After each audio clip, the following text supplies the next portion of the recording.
afternoon or good evening, depending on where you are in the world, and welcome to the Scaleup Summit Paris 2012. This is Marco Marinucci from Silicon Valley, and we also have Alberto Onetti from Italy. Hi, good afternoon. So we're going to have a couple of full hours today, and this is the official start of a number of activities that are spanning over a couple of weeks' time in digital format. We're going to go through the introduction of what is the plan of the day and some of the highlights that will happen during the rest of the weeks. First of all, maybe a little bit of an introduction of who we are as an entity for the ones of you that are not familiar with who we are. We are an innovation advisory firm. It's been active for 13 years. Our headquarters are here in Silicon Valley, but we are very international by nature. We stand between startups and the markets in general, so corporates and government organization. Our role is the one of really filtering successful startups as potential partners, providers, client of corporates. We do that at scale. So today we filter at least 5,000 startups per year. We serve more than 100 corporates in that endeavor. We always deal also with investors, obviously, in this introduction. And we also support programs for startups. We are vertical agnostic. So also the areas that we'll be approaching during the summit are in multiple areas of different industries, automotive, fintech, healthcare, circular economy, decarbonization, energy, future, etc. Our network, as we mentioned, is pretty international. So if we go to the next slide, this is where we are directly present. We do have historically a number of offices also in Europe, in Italy, in Spain, in UK, in Germany. Actually, during the pandemic, we opened an office, the first office in Asia, in South Korea, and we also have a presence through partners in the Middle East and in Israel. Our activities as an innovation advisor is the one of what we like to say, to feed the corporate innovation hunger. If we go to the next slide. And so basically, we cover all the support of the innovation from the setup of a corporate innovation department all the way to the technology scouting of for those partners to the support on the different transactions that might happen, including M&A. We do also a lot of filter and market reports. As you can see in this slide, those are on the left and the right, some examples of some of our clients and how do they use us. So if we go to the next slide, Alberto. Yes, so today we are for our Scaleup Summit in Paris. That is the last Scaleup Summit we organized this year. As you know, is part of a series that started back in March. It was supposed to be in London before the pandemic, and now we turned this format and we reshaped the format in order to make it workable in a COVID-19 compliance scenario. And so we turn all our activity into digital, but we maintain the format. And the format substantially is a format that is designed to facilitate matching activities between corporates and scale-ups at international level. So that's what we do at the core. And as you see, we typically make this activity happen in different ecosystems. We started the year in Europe, London. We are ending the year back in Paris. And then we also move to Israel and to Silicon Valley for the other two summits that we organize at the end of Q2 and at the end of Q3. And as you can see, as part of the activities of this month, we also the Corporate Startup Stars Award ceremony we will discuss a bit later. By going back to the summit format in the next slide, as you might see, next slide, please. As you might see, as a combination of different activities. Originally was designed to happen in 2 days, closed door inside a stock exchange. That was the original format. Now we reshaped the format, and to obviously, since there is no longer the time and the place constraint, we scatter the activity across 2 weeks and more period. And as you may see, we have a summit opening. This is the one that we are doing right now. Then we have some specific activities that are focused on exploring, deep diving the ecosystem. As you can see in the next slide, where you can see we have a format that's called Mind the Chat, when we go through specific one-to-one or one-to-many interviews with actors of the ecosystem. Particularly, this is the series of interview with some of the most important French companies. And if you go back to one slide, to the prior slide, please, you can see that we also have, as part of the summit, the core is the one-to-one matching activities that will happen for 2 weeks, starting today and ending by December 15. We already have some session dedicated to scale-ups, what we call corporate design session, where we present the corporate partners that are going to meet. And then we have also session dedicated to corporates that are our boot camps. We have a dedicated program for that. If you can go forward by 2, please. Perfect. And as you can see, we since this is a closed door format, that is very, very intimate discussion between senior innovation leaders, and we decided for this summit to split the discussion on different bootcamps organized in different days and focus on specific areas. The one that will happen tomorrow will be focused on the accelerator model. That is a model that is probably one of the most this is the longest tradition in terms of open innovation activities, but it's currently under sort of important restructuring and is mostly evolving into different areas. Then on Thursday this week, we have a bootcamp focused on CVCs, so investment activity into startups. And then next week, we'll have another bootcamp focused on what is called the venture client model, that is substantially partnering, procuring for startups in order to develop joint activities initially to POC or pilots and to be eventually scale up with broader deployment. And then on December 14, we will conclude our activities of deep dive into the specific topic with bootcamp focus on 2 very, very emerging topics that are, on the one hand, the venture builder, and on the other hand, the entrepreneurship. And so we will discuss, again, among peers, how to design this kind of tools, what are the pros, the cons, and how to make them work. So if we move to the agenda of today, pretty simple. After this quick introduction, we're going to have the first fireside chat. As we mentioned, we typically like to go a little deeper in the ecosystem where this summit takes place. And so this one in particular will be about what is happening in the region of Paris. So we'll have Remi Bergues as Executive VP of Strategy and Innovation of the Paris region, interviewed by our Marwan Abdullawi.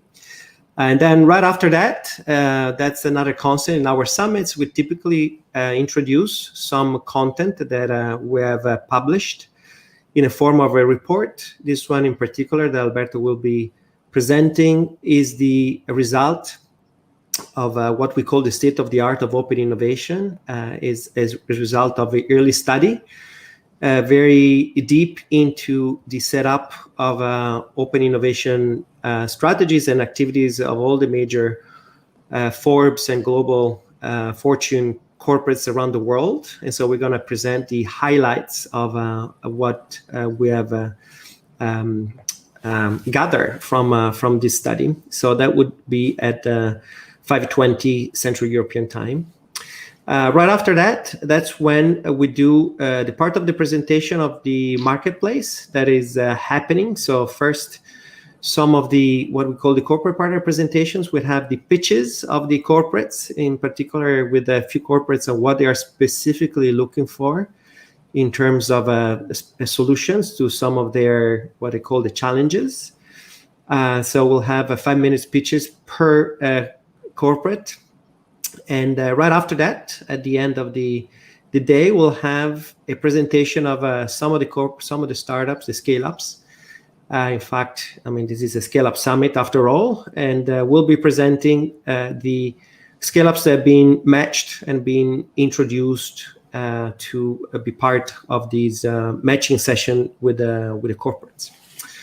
So without further ado, before we start with the Fireside Chat, the other very important element that happens under the umbrella of this summit here is what we call the Corporate Startup Stars. Corporate Startup Stars is an activity that we've been supporting and running with partners for a number of years. This is actually the first one that is happening with the collaboration of our partner ICC, the International Chamber of Commerce, and for the first time has a global view. And the idea is to celebrate the best performers among the larger global companies in the way that put in place strategies of open innovation. So this is the when we do the final award ceremony, and this will happen on December 15th on an online event. And we'll have a quick video to describe what this event is all about.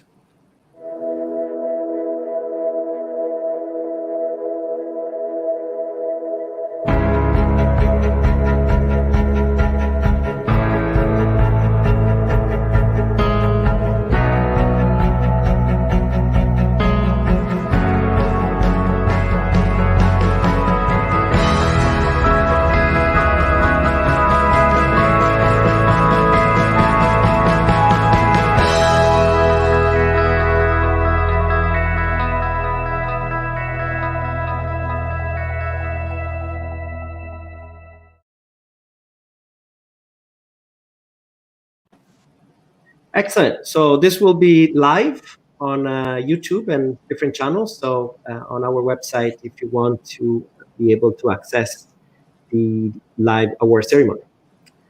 Now it's time to start with the first insights and the first minute chat. Let me call on our virtual stage, our Marwan Abdallawi, our Director of Advisory Service, that is actually sitting in our Barcelona office. And that will introduce our guest, Remi Bergues, Executive VP of Strategy of Innovation of the Paris region. Great, thank you very much, Marco. Very excited to be here and very excited today to host our guest, Remi Bergues. Hi, Remi, how are you doing? I'm well, thank you. Hello, Marwan, and thank you for having me. Yeah, our pleasure. Yeah, I mean, most of the time, actually, when we think about open innovation, we think more about the relationship between corporates and startups. But actually, open innovation is a bit more than that. At MinderBridge, actually, we also enhance the relationship between startups and governments in general. We have many projects with the European Commission. We do work with some government, but also cities. And I think with you here is another example where with some collaboration can happen between regions, kind of authority, let's say, and startups. So, and I have to say, for me, the Paris region, or I should say, Choose Paris region, is one of the models that is happening in open innovation between the startups and government. So very excited to be here. I have also to say that this brings me back when we all started a couple of years ago when I was working at Choose Paris region. So it's another, for me, reason to be very glad and to be excited about today. So again, thanks, Remi. But let's not anticipate too much. First thing first, could you please introduce yourself? Of course. So my name is Remi. I work for Choose Paris region, which is the innovation and international promotion agency of the Paris region. I'm in charge of innovation and strategy. And so the Choose Paris region agency supports foreign companies that want to do business in the Paris region. But we do it with a very different way, I would say, from other agencies. Maybe I can explain in a few words, but what we do is work, as you mentioned, in public-private partnerships. So we work together with large corporations from the Paris region, let's say Total, let's say L'Oréal, let's say Air France, for instance. And so we try to understand what are their needs in terms of technology. And we go scout startups throughout the world, startups that can match their needs in terms of innovation. So we have offices in San Francisco, in New York, in Paris, obviously, in Shanghai and in Beijing. And this is how we have this global outreach on innovation. Great. Thank you very much for sharing that. Yeah, it's exciting to see actually all the changes that happened along the years, and how you were able not only just to push and to push the Paris region as an innovative ecosystem, but more also to pull and to be able to help those startups to engage with those French large corporations. So, I mean, congratulations on all these transformations, and I was glad to witness all that. Now let's switch a bit more on the French and Paris region ecosystem. Obviously, this year has been very challenging, and I mean, we all have been disrupted by the pandemic. But what are the trends that you've seen along the year in France, and more specifically in the Paris region? So in the Paris region, startups, it's been obviously hard for everyone. And so we have a team at Paris & Co., which is the Paris Innovation Agency, working with startups on a day-to-day basis. And so what we've noticed is that 2/3 of French startups were actually doing rather well during the pandemic and during the first lockdown, whereas we had 1/3 of those startups who were in more difficulties, needing additional funds, of course, to move further. Maybe it was easier for startups working in biotech, in e-solutions for large corporations, obviously. We've all discovered working from home and solutions like conferences actually have to be now online, and which is actually a good thing. So all startups working in that ecosystem really probably kept with their line of projects, and so that was rather easier for them. Of course, sustainable development, smart food, e-commerce, future of work were the good trends for those startups. Whereas leisure, culture, tourism, of course, and events like this one have been more difficult. So, I mean, this is life, but we're supporting them. And today, in December the 1st, I think we're probably seeing the end of this, and so we will probably need to prepare for the next steps. Great. So you anticipate also one of my questions about what do you think about 2021? What will be the trend, the new trend, I would say? So obviously, after maybe 8-9 months of pandemic throughout the world, we all think of future of work, of e-commerce, of e-solution of any kind. Of course, this is probably what's going to happen, but I would like to say that we see this situation as a more global and more long-term situation, not only with the pandemic, but also with a trend towards sustainable industries and sustainable worlds. And so we think most companies, all of our global companies will need really to focus on diversity, on impact on the world, and social impact and environmental impact. And so as for France, for instance, in the Paris region, we have a very high concentration of Fortune 500 headquarters, and all these industries, and I'm talking about Air France, I'm talking about the Paris airports, for instance, all the automobile industry, they will need to reinvent themselves. And I think this really will be one of the main focus for next year is the future of industries. Industries focusing on sustainable development. We had the news at the end of last week of Renault, the French car manufacturer, who decided to turn one of their factory into a refactory. So they will be building absolutely no new car, but only accepting old cars to be reformatted and to be resold. And so this is interesting. This is the good news to see that even car manufacturers are really thinking into second-hand and into a sustainable future. But this is the same for everyone. For instance, airports, they have stopped, or maybe they have only 15% of their business today. And so they need to imagine the future of airports. Will people want to fly as much as they used to fly before the pandemic? We've all discovered that we could work at distance. So do we still need to travel the world all the time for conferences, for meetings, etc.?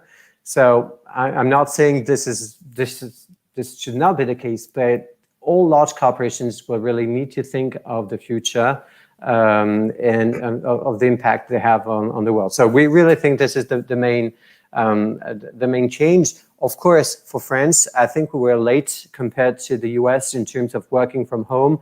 And so on the telework side, and so the future of work, obviously, will be a big priority for all our country and all our companies as well. So cloud solutions, of course, digital solutions for meetings, the way we work on projects at distance and not being sitting all together in the same room is a big change as well. We are a very big region also. We used to have 50 million tourists every year visiting Paris. Of course, this also, we need to change the experience of these people. And so we will need to reinvent the way we host foreigners and tourists in the Paris region. So these are just a few ways, but there are probably other changes to be expected next year.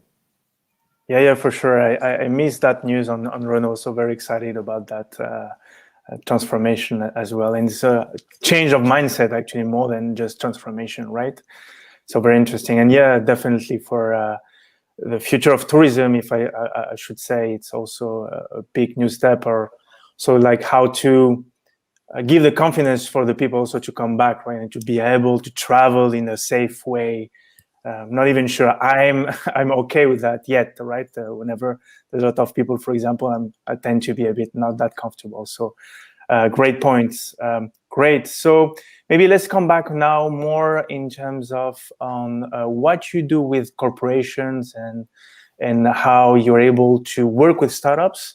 I think you mentioned to me when we had our preparation call 2 projects where you were very proud. The first one is Reinvent Mobility and Safe Travel, correct? So maybe you can elaborate more on that?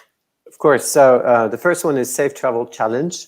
And so we started this challenge in May last year or this year.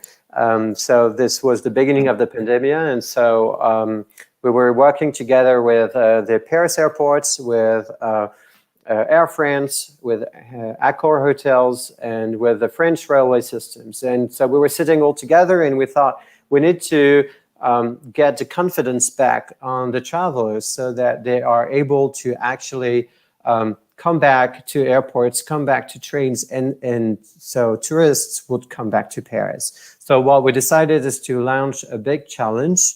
It was an international challenge just for startups to apply on 3 main topics. The first one was detection of COVID.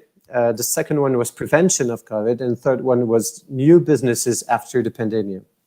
And so it was live for a month. And after a month, we had, I need to actually check the figure. It was more than 1,000 startups that we actually screened.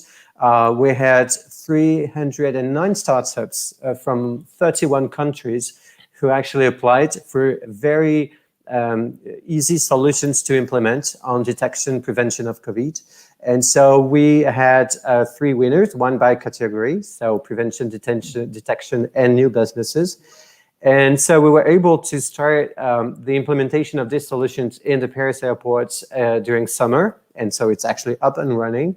And so now we have solutions really to reinforce the confidence of people and tourists to actually fly with any airlines from and to Paris. So this was one of the big projects where we worked together with large corporations to work to find solutions within startups. The second one you mentioned is urban air mobility. So, of course, we have the Olympics, or we hope the Olympics will still be there in 2024 in Paris. big challenge. And so we need to think about, the future of mobility. And of course, I mentioned also sustainability, so the future of aeronautics. And so urban air mobility really focuses on flying taxis. So I'm not sure if I would like to actually sit in an air taxi yet. But so what we thought is that we need to help that sector to actually structure itself. And so we work together with the Paris airport and the Paris region transportation system. And so we decided to work together on a big call for proposals from throughout the world. So same philosophy. We started this project in September. And so we've had more than 5,000 views on our website dedicated to the Reinvent Air Mobility Challenge. That's the name. And so same thing, we had 150 applications, large corporations, startups, scale-ups, SMEs, research labs actually have also applied on this challenge. We had 5 categories. One is the vehicle development. So of course we need to have the vehicle to fly from the airport to Paris or to some other parts of the city. Ground infrastructure, which is key. The airspace integrations, because of course we have a lot of planes going in Paris as well. Operations and public acceptance, and this is key. As I said, I'm not sure I would actually want to sit today in a flying taxi, and so we need to work on, of course, having the population accept and potential customers to accept flying in those completely electric drones, flying people. So those are 2 examples of how we very on a very concrete way work with the ecosystem, the large corporations being in front, and we work in partnerships with international startups willing to set their business and good on the French market. Great. So it looks to me that you're almost like bridging the gap in all the value chain of one topic. So here talking about the urban mobility and getting along all the different players in that value chain, right? So very interesting. Great. And I think here some of the topics that you mentioned will resonate also with the startup that we have today on the mobility, but also on the safety, obviously. I mean, there's some, obviously this is all trend, and some of the startups are surfing the wave of safetiness of the workers or the passengers, whatever. So yeah, those are some of the keywords that we'll see a bit later on. You mentioned rapidly on the Olympics 2024, if they happen. So I guess you're only focusing or mainly focusing on urban mobility, or is there something else there? No, well, the Olympics will have a strong impact on many. Of course, this is a big window on Paris and on the Paris region. So we hope Tokyo will actually happen this summer, and this is in good way.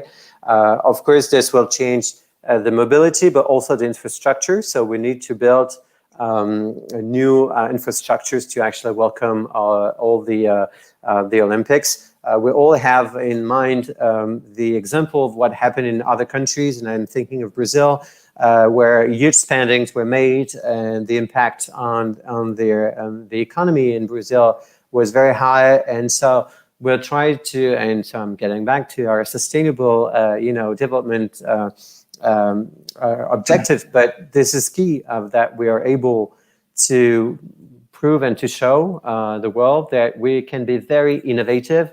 But no, I'm not going to talk about frugal innovation, but we need to be very innovative to invent the future, and at the same time to be very respectful of the impacts. And so construction, for instance, it's the first sector where we could reduce the impact of concrete, for instance, is not a good thing. We need to work on wood. And so we're trying to restore the value chain of bio-sourced materials for construction, for instance. So these are very concrete ways on which we're working today to prepare the future. And the Olympics is in 3 years from now, so it's super close. But we need to work on the future of infrastructure, the future of mobility. We all know it's very complicated to move in a big city during the Olympics. It's not even easy when it's not the Olympics. And of course, tourism will be, we hope tourists will be back at that time, and will have been back before this. And so, of course, the future of hospitality is key as well in a region where tourism is one of the key elements of our economy. It's not the only one, obviously, but it's a big one as well. So that's for the Olympics, yeah. Great, thank you, Remi. I think we might have some startups that could be interested in working on those challenges that you mentioned. How they should approach you guys? So actually, maybe one word on the Paris region itself. It's the Paris region is the Greater Paris metropolitan area, and it's actually quite big in terms of business. So as you say, there might be some interest from international startups to actually address that market, the Paris region. Paris region is about 700 billion euros in terms of GDP, so it's actually bigger than the Greater London area in terms of GDP.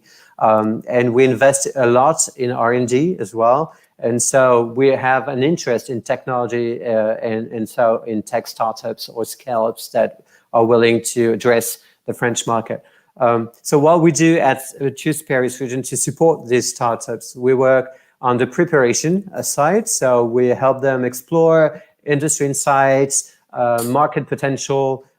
So we help them figure their go-to-market strategy. And so that's the first step of what we do. Then we obviously work on the strategy side and working with tech and business connections. So we can help the startups which are listening to us today to get in touch with large corporations in the Paris region. And so we actually have a program called Global Open Innovation Network, which of course you know well, which really is there to support international startups to connect with large corporations. We have more than 60 large corporations working in this network now. So it's a great opportunity to work on this strategy. And then execution. Of course, we can help with setting up the business in the Paris region, finding an office, finding some talents to work on a project, and of course, getting all the legal, admin, and banking and all this side. So we are a team of 100 people with our offices in the US, in China, and in Paris, really to support the execution also of foreign startups willing to come to us. So I'll be happy to share an email that people can connect to and to get the support. We have actually just released our digital guides for international startups willing to start business in the Paris region. So we'll be happy to share this with you and your audience. Awesome. That's great. So look, Remi, we're about to finish this Mind Chat, but any final word that you want to add here? Spain and of course Europe is a key market, but Spain is a key market also for us. And so of course we'd be happy to get in touch with more European and more Spanish startups at the Choose Paris region office, obviously. And maybe this is the last word, but this should be the first. Welcome to Paris. Of course, this is the Digital Scaleup Summit Paris. We're sorry that this year it's probably more complicated for all of you to be in Paris. We really hope to host this even next year in Paris. And so welcome to everyone to Paris. We're still there. Yeah, thank you very much, Remi. So thank Marco, you. Alberto, all yours. So, well, thanks again, and good to see you again, Remi. I have to say that it's not exactly as we expected. We felt very proud at the beginning of the year to organize a beautiful summit in December in Paris. That's not exactly as we expected, but on the other side, very, very interesting chat. We cannot underestimate, obviously, the role of tourism in the local economies of cities like Paris. In San Francisco, we're facing obviously very similar issues and your mobility that comes with it. So it's fascinating to see how cities have to rethink about themselves with the support of innovation and startups to be able really to go through this new environment. So thanks a lot for your insights. Thank you, Marco. And hopefully we'll see you live in the near future. All right, I think now it's time to switch. As mentioned, we're gonna talk about some highlights of the latest report that we are publishing today, and I will leave it to Alberto to present it. Thank you, Marco. Yes, as mentioned, we have been running this exercise that is not technically an exercise, but is a contest that is trying to identify the corporates that are more startup friendly. And we started this journey 5 years ago, and with a prevalent focus on Europe. And so trying to understand the corporates that were working and supporting the startups and scale ecosystem in Europe. And down the way, this corporate startup stars award has gained momentum, got additional attention. And this year, thanks to the partnership with ICC, International Champions of Commerce, we decided it was time to scale it at global level. And so the goal is to try to identify the corporates that at global level are more active in working with startups. And that has been the exercise that we ran this year. And at the end of this process, that will, as Marco mentioned before, we'll have an award ceremony that is scheduled on December 15 at 8 p.m. Central Europe, where we will reveal the names of the top 50 companies that at global level distinguish themselves for their ability to effectively work with startups. As part of this journey, we also were able to collect and analyze a lot of data coming from corporates, and has been supported also by our internal analysis on the field. And the outcome of all this work, this annual cycle, is the report that you can see over here, when we try to wrap up the main indication and outcomes coming from the analysis of this data. In doing so, if you can move by one, please. In this work, we developed and implemented our methodology to assess what is today defined open innovation. That is a very, very, very broad topic, and as you may imagine, might be subject to multiple different implementation and multiple different level of adoption. In order to assess how corporates are doing in working with startups and engaging in what are called open innovation activities, we adopted and developed a methodology that try to assess two different angles. On the one hand, the internal angle, and on the other hand, the external perspective. For internal, we refer to the fact that in order to be productive and effective in working with startups, corporates need to have a clear strategy and a consistent organization. And on the other hand, for external perspective, we mentioned the fact that beyond having a proper strategy and a consistent organization, corporates should also able to deliver results. And typically these results might come through a multitude of different approaches, different tools, different models. And so all these things are wrapped up in our methodology that, as said, try to balance an internal view of the company in terms of strategy, organization, processes, and culture, and on the other hand, an external perspective that try to reflect the actions, the tool that the different corporates are putting in place, and the results they achieve. So this is the overall framework, just to help you understand what is the complexity that is behind assessing how corporate is doing working with startup. If you can move to the next slide, what you can see is how our framework at the end might be wrapped up in a very, very simplistic way. And as you can see, if you can put the open innovation axis on the x-axis and the internal dimension of the vertical axis, you can see we have 4 different positioning. Obviously, the initial, the one that you can find in the left-hand corner, is what we define as the positioning of corporate that just started the open innovation journey. And so typically they are not yet properly structured in order to achieve results. And also in terms of action, they have not implemented that many tools and have not implemented that many actions.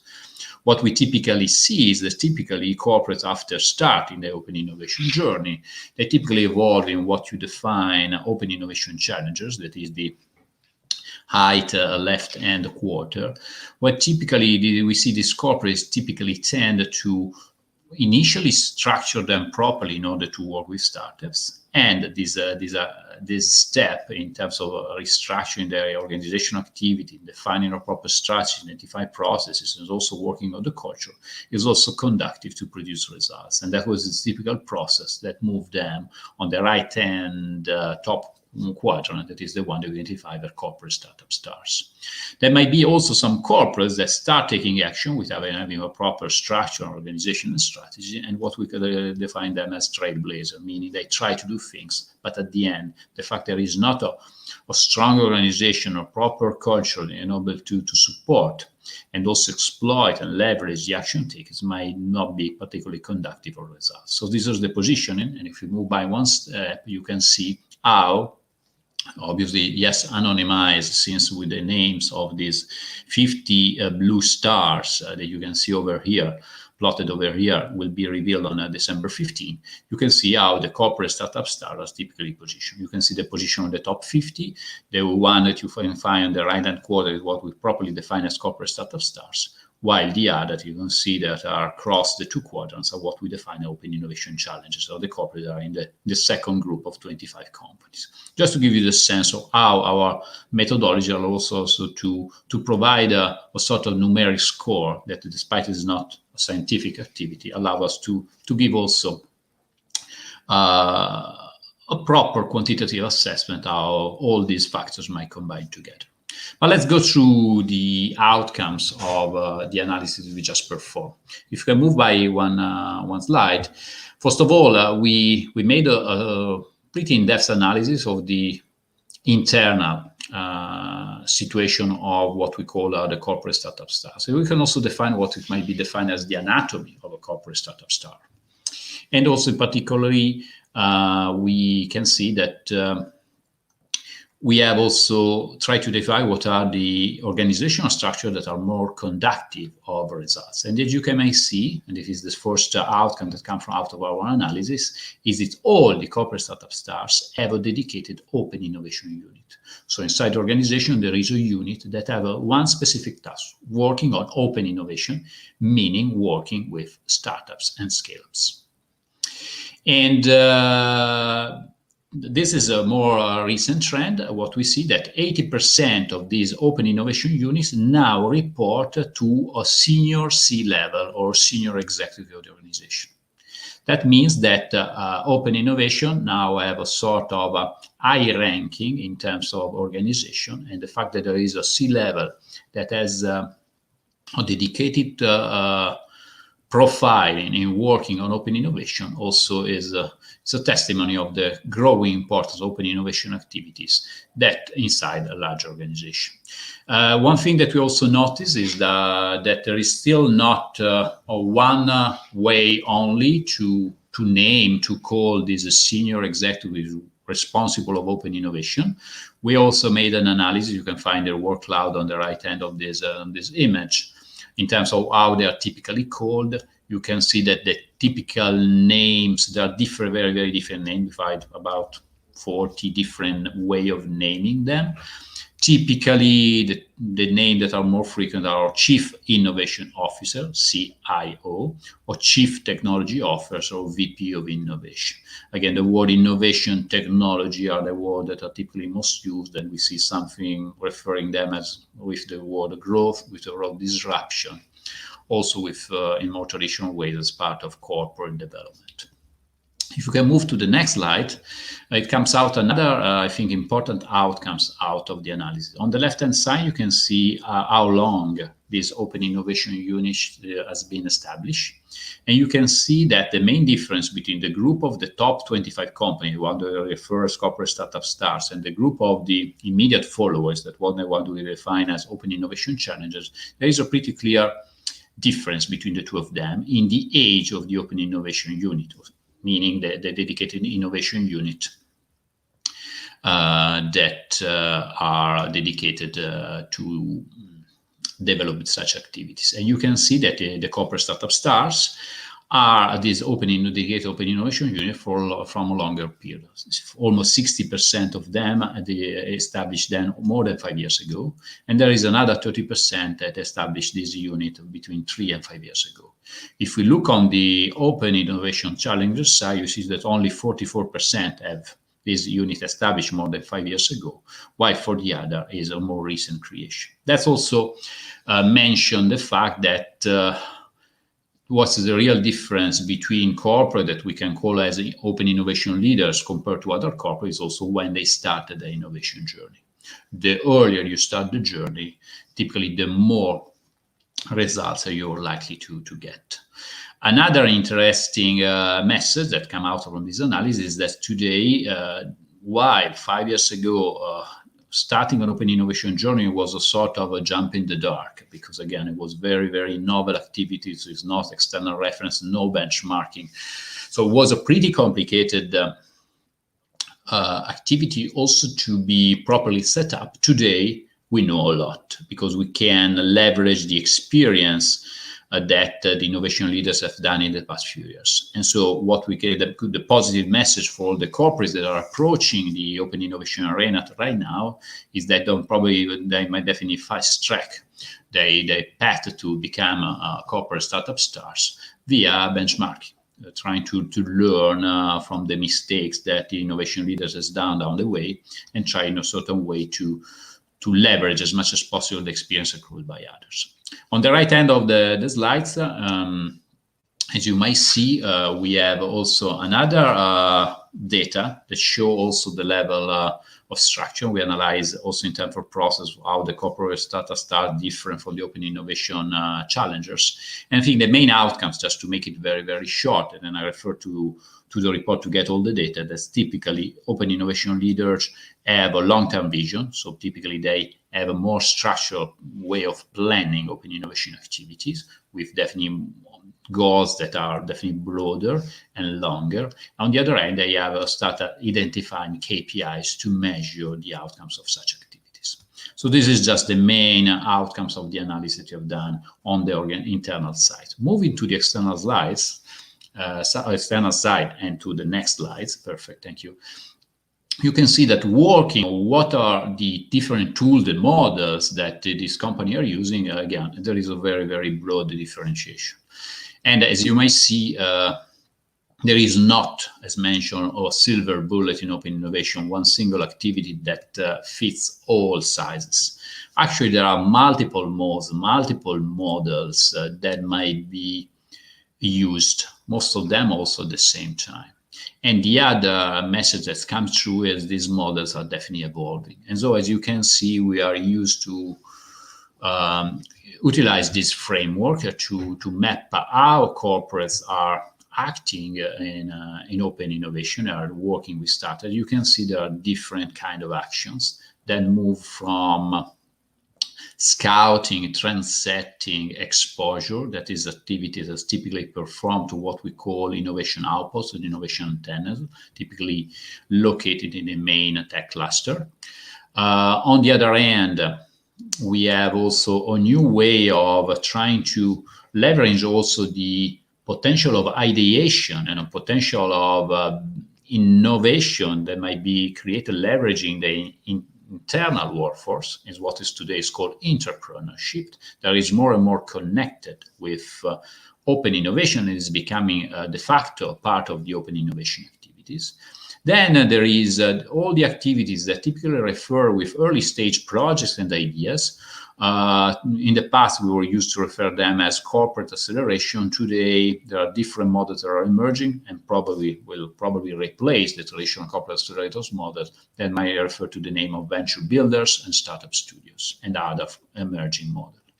Then there is what is defined as the venture client model, meaning partnering with later stage typically startups in order to co-develop a developed solution. Typically, the way of engagement typically starts initially with a proof of concept or pilot to move for more larger deployment, more larger adoption, or more larger collaboration. And then we have the more capital intensive way of engaging with startups might pass through investments directly to off balance or indirectly to a CVC, corporate venture capital fund, or through acquisition in case there is a strong strategic alignment and interest. But let's go quickly to see what are the main trends that we are experiencing for each of these areas based on the analysis we've done. If you can move to the next slides, you can see, first of all, what is the approach of the open innovation leaders referring to the presence in the main world tech ecosystem. There are two main tech ecosystem of the world. The first one by far is Silicon Valley, and the second one is Israel. This is the two places that typically see a strong concentration, a dense concentration of corporates from all over the world. And again, our analysis on the corporate startup star is substantially confirming the same. As you can see, out of the corporate startup stars that are the top 25 company that have filled the ranking, 88%, almost 9 out of 10, have a stable presence and structure in Silicon Valley and in Israel, and 1 out of 10 regularly visits these two ecosystems. If we move to the open innovation challenges, they are the company on the way to become corporate startup star. You see that approximately half of them have a structure present in the two ecosystems. Another 4 out of 10 are regularly visiting the ecosystems, while 2 out of 10 still don't have a presence. So this just tells us some outcomes that, by the way, are confirmed in our 2 dedicated reports that we produce, and you can download from our website, that are exactly mapping the presence of corporates in the 2 main ecosystems, Silicon Valley and Israel. Moving to the next slide, is we can give you what is our take on what is happening in the world of accelerators, or even better, in the world that we have recoded as the world of innovation labs, meaning working with early stage startups, early stage projects by corporates. As you can see, the traditional accelerator model is substantially fading out and is evolving into something different. Again, probably there is still not a crystallization of the form where the accelerator will evolve. What we see it happening, that the accelerator model is definitely not representing the ideal way of working with late stage startups. We are seeing different models that are emerging. On the one hand, we have a startup studio that try to leverage open innovation with some more internal resources, venture builder, when the level of involvement of the corporates is definitely more selective and more important, up to product builder, when this probably may represent the evolution of the product development and the R&D in a way more open to startups. This sophistication or hybridization of models is confirmed by our data that are represented in the next slides, when you can see something that I personally believe is probably one of the most interesting outcomes, that also show us how fast things are happening in the open innovation arena. Again, you can see on the left hand the percentage of corporate startup stars this year and last year that they confirm to have an own accelerators. And I think I find something that I personally believe is quite telling. If last year 7 out of 10 were confirming to have an internal own accelerators, this year we have less than 5. So 44% have their own accelerators. You see that what is happening is that more and more corporate are on the one hand outsourcing the accelerators to third parties or working in a joint way with other corporates. We believe that that's tell us that the accelerator model is definitely evolving and probably is something that more and more corporates are reconsidering in a certain way, also shutting down on that size. And even more interesting, if you look at the data of the Open Innovation Challenges that are a bit more the newcomers, relatively speaking to the others, and you can see that for them, 2 out of 10 are not even considering to have an accelerators, while they have an internal accelerator, only 3 out of 10. Also telling us also this is the new trend that are emerging. If you move to the next slides, I think it's some data that I personally find very, very interesting.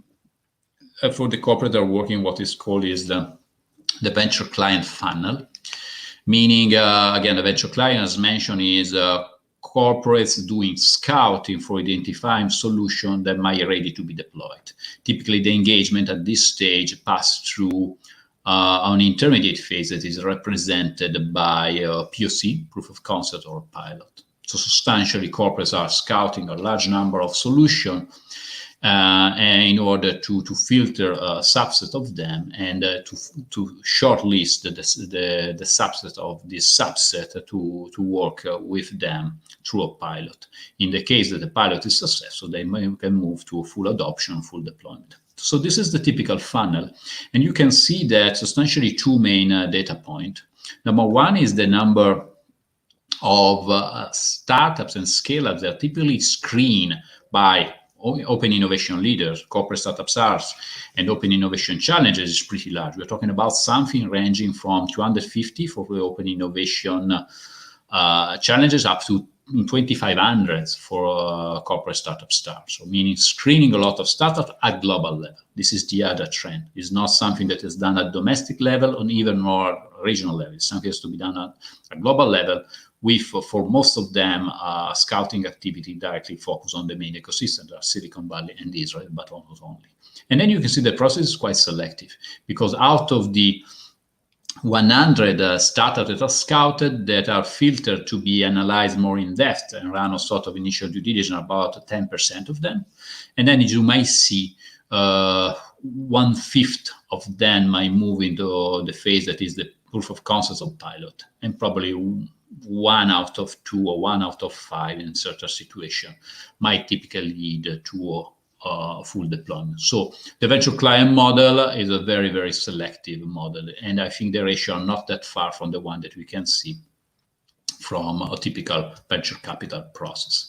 In the following slide that I want to spend some time, you can take a look at the report. You can see the 2 funnels for Corporate Startup Stars at Open Innovation Challengers. The goal here is to show you also for corporates that just entering the arena, to give you some metrics in terms of how to size are your scouting activities in order to be conductive for results. And on the other hand, what could be the expectation that you may have in terms of results, numbers of collaboration, and number of collaboration may have an opportunity to scale up. Keep in mind that this process, moving from scouting to a full deployment, is not something that happens on an annual basis.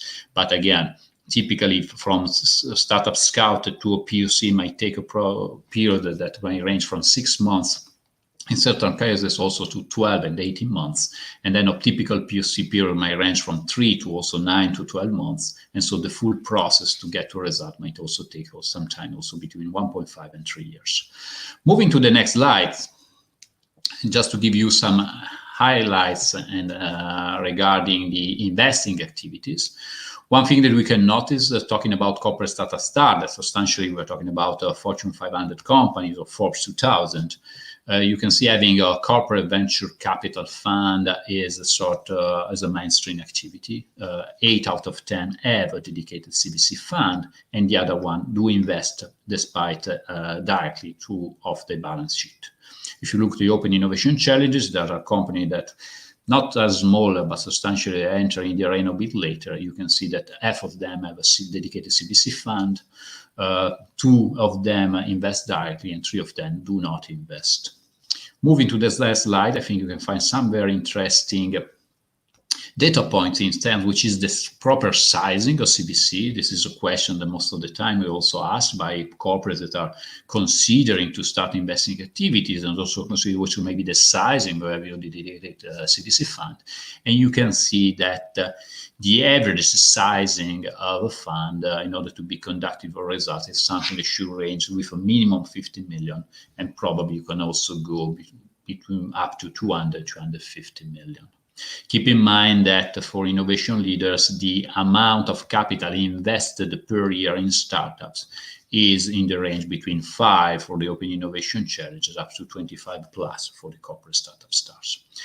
Finally, last but not least, the acquisition. So acquisitions typically are not activity that might be planned, despite the fact that we see that for corporate startup stars, and this is probably one of the most interesting trends of this analysis, these activities becoming less opportunistic and more strategic. And if you can see from the number that 77% of the corporate startup stars acquire startup regularly, at least 1+ acquisition per year. While for the Open Innovation Challenges, it's just something that happens 14% of the cases. And then to give you a sense of the sizing, a corporate startup stars makes not only regular M&A activity, but also the sizing of activities is relevant. So more focus on acquiring more structured startups. So you see the typical amount spent per year in acquisition is something ranging on average between 15 and 100 million. Obviously, this is the average of the distribution. While Open Innovation Challenger, when they do acquire, mostly they are focused on acquiring. That says it's 5:35, so the time allocated to presenting you the outcomes of this report is done. I invite you to download the report, obviously for free, all our reports from our website, and thank you for the attention. Marco, back to you.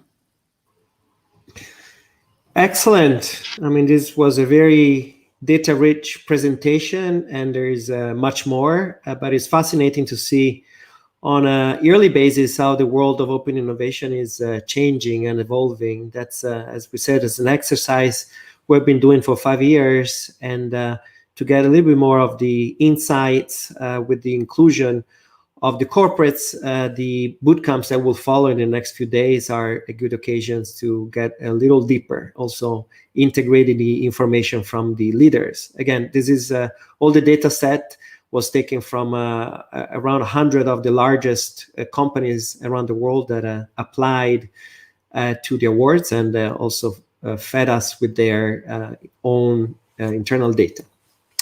Speaking of corporates, it's now time to switch presentations, and a world of reference now is the pitching sessions of the corporate partners of this very summit. So we're going to introduce one by one in different groups. And the first one to do their 5-minute pitch is SAIPEM. We have Valerio Casanova, Innovation and Design Management. Valerio, up to you. Hi, Marco, and thank you for the introduction. So good evening to all of you there. I'm happy to introduce to you SAIPEM. That is an Italian company with more than 60 years of history of design and execution of frontier projects in the energy and infrastructure sector. Next, please. We are no more indeed a sole engineering and construction and drilling companies, while we are more a global solution provider. We have 5 business divisions, and the last to come, the youngest one, Site division, is at the frontier of new project definition and exploration of new businesses. The other 4, engineering and construction and drilling, aside their main core activity, are very active in pursuing promising diversification opportunities. Next, please. Our capabilities range from early definition to post-execution services for complex brownfield and greenfield projects, with a particular focus to portfolio rebalancing towards non-hydrocarbon related projects. We are conscious the main challenge and opportunity that stands in front of us is the energy transition. And that's why we concentrate there our effort, because of business opportunities, of course, but also because of our sense of responsibility. Next, please. We are historically present worldwide with engineering centers and assets, and wherever we operate, we promote enhancement of local talents, local communities, and economics. Next, please. About financials, aside the strong backlog that also guide our shorter-term innovation efforts, for the fourth consecutive year, we are listed in the Dow Jones Sustainability Index at the top of energy equipment service category. And this is thanks to our commitment and actions on climate change, human rights, and technology innovation. Next. Our pillars are in a way now more clear. I mean, among those, innovation strongly sustains our vision to turn the dreams of our customers into reality, supporting their progress in the energy transition. Next, please. Our innovation practice is in continuous evolution to adapt to present and future context. We adopt a dual innovation model with a central corporate function focused on exploration, radical innovation, and cross-divisional strategic initiatives, while our divisions are more looking after incremental innovation, exploitation, and specific divisional strategic projects. In the Innovation Factory, that's our corporate hub for radical innovation, we explore uncharted territories of novel technologies and business models through our talents involved in open innovation initiatives, together in collaboration with the ecosystem, with the supply chain, and with our customers. Next, please. About our main exploration area, we want to support our clients' goals about reduction of greenhouse gas emissions, and we recently acquired a scale-up in the carbon capture and storage technology, because we want to deploy its technology portfolio in our project. We're designing solutions to integrate renewables energy and hydrogen for energy and industrial clusters. We have several initiatives looking at the hydrogen value chain, because we want to explore that area for strategic partnering and for strategic positioning. And we're also exploring new technologies and business models for the circular economy and for civil infrastructures. We are also digitalizing our assets and operations, testing the application of artificial intelligence to our fleet management and to our construction operations. We want to deliver new services, reduce the time to market, improve productivity and HSE parameters via connected worker solutions, robotization, human augmentation, and also digital collaboration with all the project stakeholders. Next and the last one, please. All in all, we want to be extraordinary, integrating our ingenuity and our capabilities with those of our partners to solve the complexity of the emerging new energy and infrastructure paradigm. I thank you, and now I'll leave the stage to the next corporate. Thank you, Valerio. Thank you for doing this on time. The topics of new energy and decarbonization will be a pretty constant among the corporate partners that are present in this summit. Next, we're moving from an engineering company to another engineering company, but more on the automotive world, the CNH group, in particular with their FTP powertrain technologies unit. The next speaker is Daniele Pozzo. You're on mute, Daniele. Daniele, you're on mute.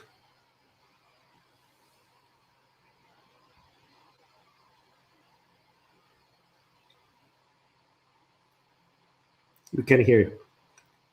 Test.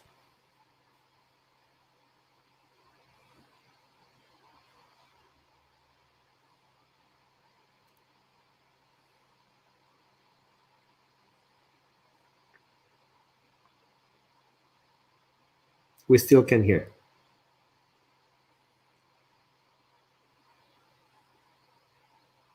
You want to try the mic, or should we move to?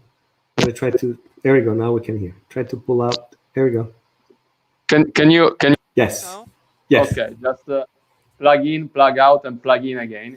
It always works. I'll leave it to you, Daniele. Works. Hi everyone, I'm Daniele Pozzo. I'm a strategy manager of FPT Industrial. Probably is a name of a company that is not so common to her, but maybe if we move to the next chart, we can show you that FPT is a part of a bigger company that is named CNH Industrial. And maybe also this name is not so well known, but most of our brands, I think, that are very familiar for you, because our company operate in the agriculture, in the construction equipment, and in commercial vehicle machines. So brands like Iveco, New Holland, Case are well-known machine in the industrial application. And among those brands, FPT is the powertrain company that design and develop and manufacture the powertrain for all the applications that I mentioned, but also for third-party customer outside the internal market. And just to give you some numbers, if we move to the next chart, the company accounts roughly 12 brands and 64,000 employees all over the world. And we do manufacture products in 67 plants, and we operate in 180 national markets. And the company is around $28 billion. And FPT is roughly a portion of this company, accounting for $4 billion out of the $28 billion. And if you move to the next chart, you can have some numbers of our company. We do manufacture every year 600,000 of engine and 200,000 of axle and transmission. And that basically means that we do produce one engine every minute. And the name is pretty new, if you move to the next chart, please. But the history is very, very long. We started even before the combustion engine in the 19th century with steam engine and with the Case brand.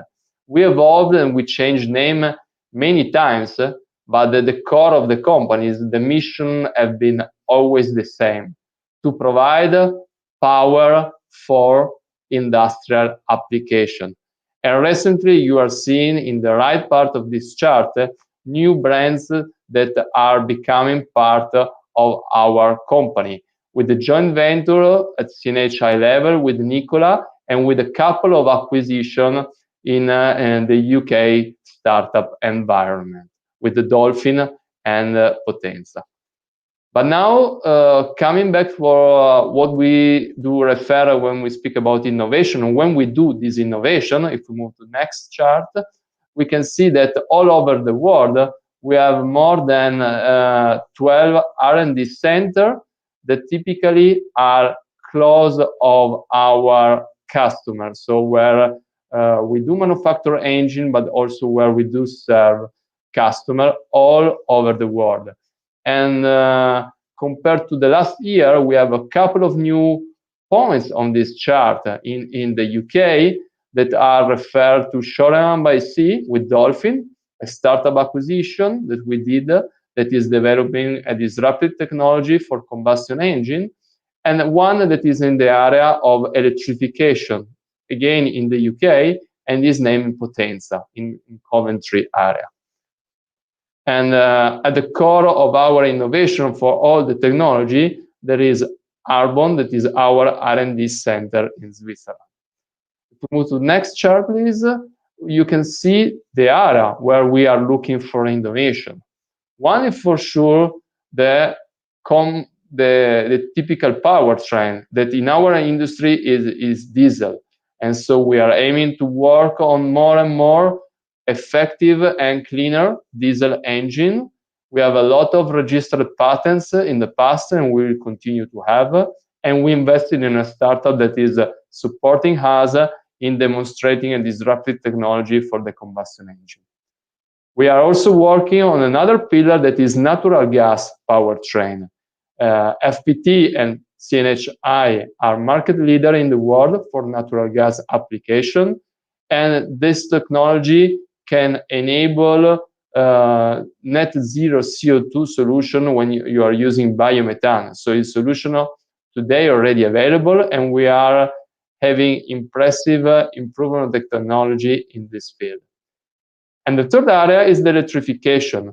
So we have a dedicated business unit on the e-powertrain. We are developing products like e-axle, and we are also just signed a strategic agreement with a cell manufacturer in order to secure cell and module sourcing and having battery pack producing in Italy, in Turin. And with this, basically, I summarize the 3 areas where we do innovate. And just let me leave you with the next 2 charts that summarize the activities that we are doing with Potenza and the recent acquisition, and Microvast, the strategic agreement. And last one chart with the Dolphin, the UK startup that is trying to demonstrate a game-changing technology on combustion engine. Thank you, everyone. Thank you, Daniele. Thanks for the presentation introduction. We're now moving over, staying in the world of renewable energies, as we said, is a constant quest for innovation. Next on stage, we have the largest, in fact, provider of renewable energy, the largest private provider in the world is Enel Green Power, and we have Gioacchino Bellia, head of Open Innovation and Startups at Enel Green Power.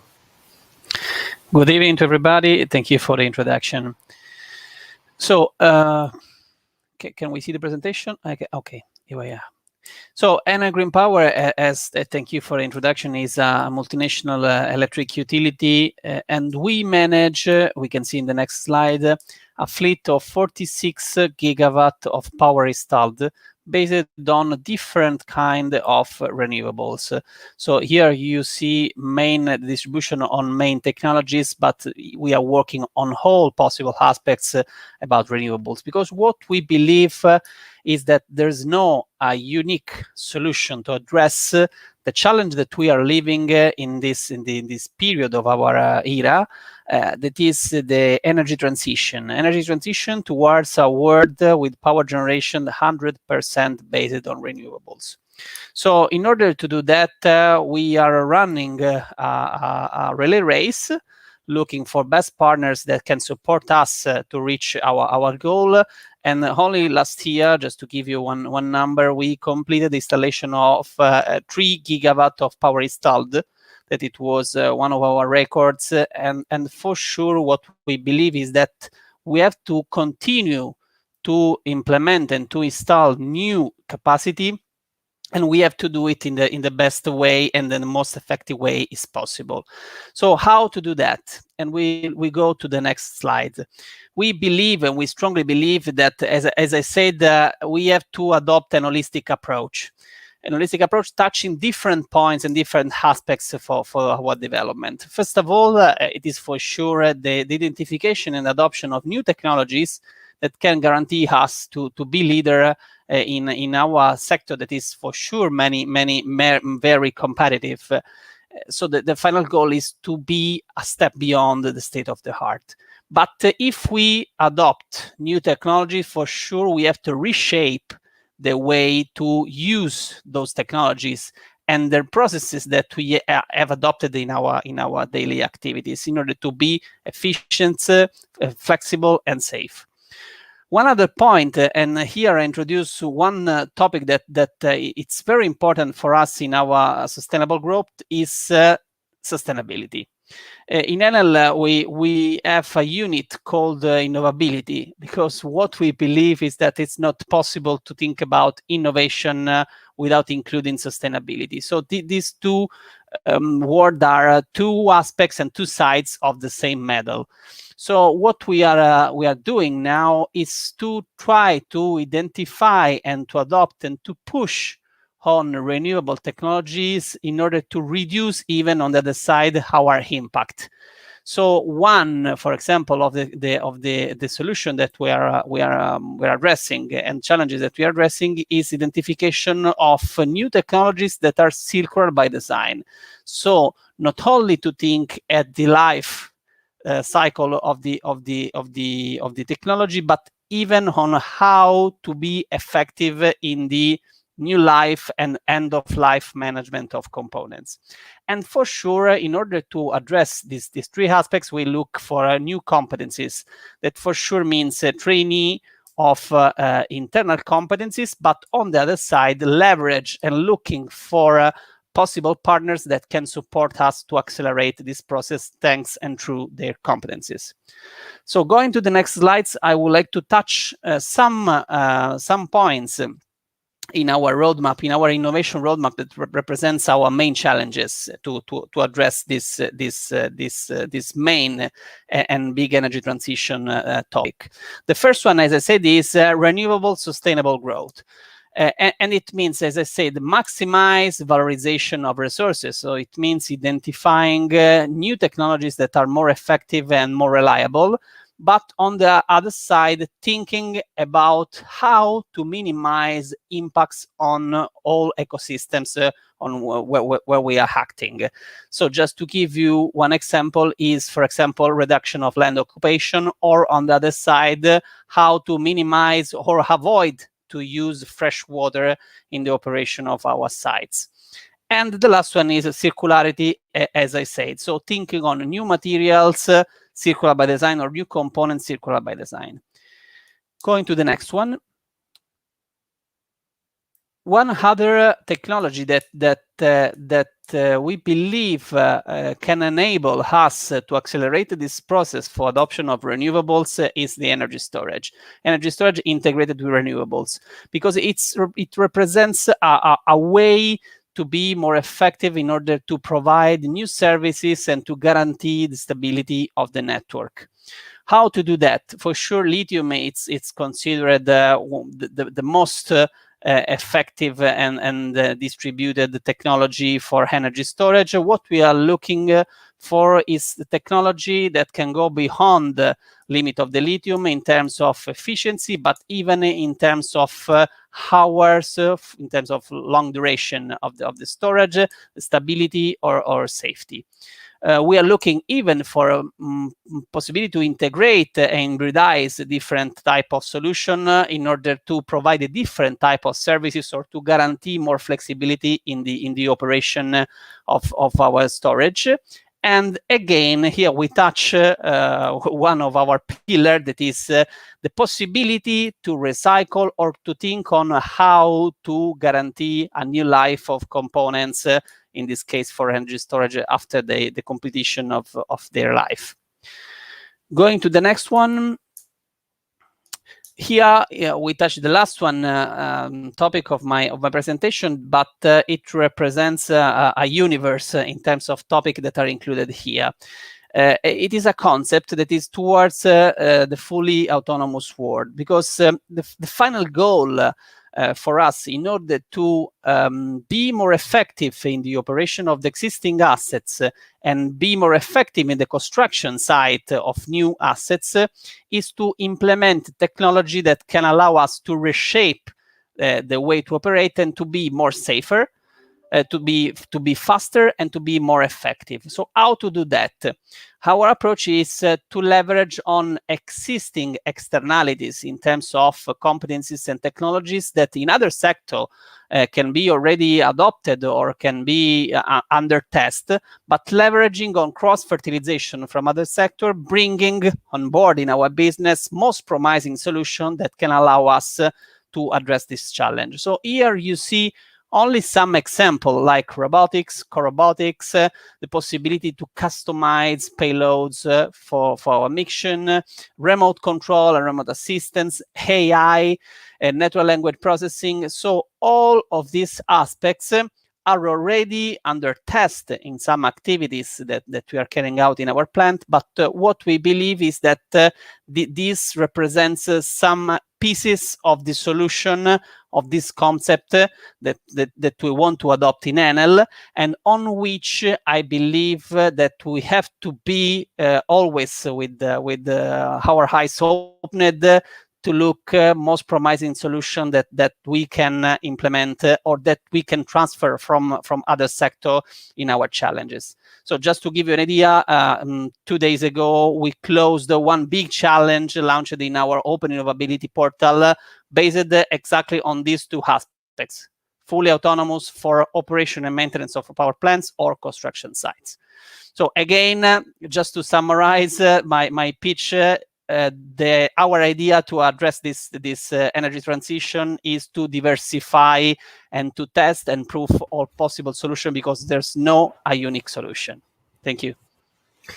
Indeed, and very fascinating challenges that you are addressing. And again, at the end of the pitches of the corporates, we'll have a quick presentation of some of the potential solution providers that we have a filter to address those very challenges.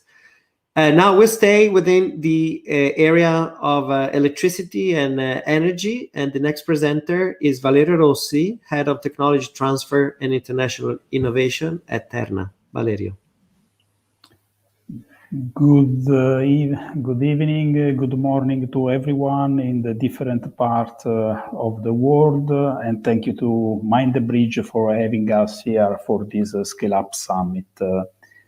So we will see a little bit an overview of the company and the challenges. So next slide, please. When we look at Terna, we look obviously to the electricity system, to one of the largest electricity systems in Europe. As we know, in the electricity field, we have different players starting from the production until the end user, but is in the middle, in the energy transmission part that Terna plays his role. Next slide, please. Okay, so Terna is the sole operator of the Italian high voltage transmission grid, and is operating more than 70,000 kilometers of high voltage power transmission lines. The market capitalization of the company in Milan Stock Exchange is 12 billion, and we have in the company employed about 4,000 people.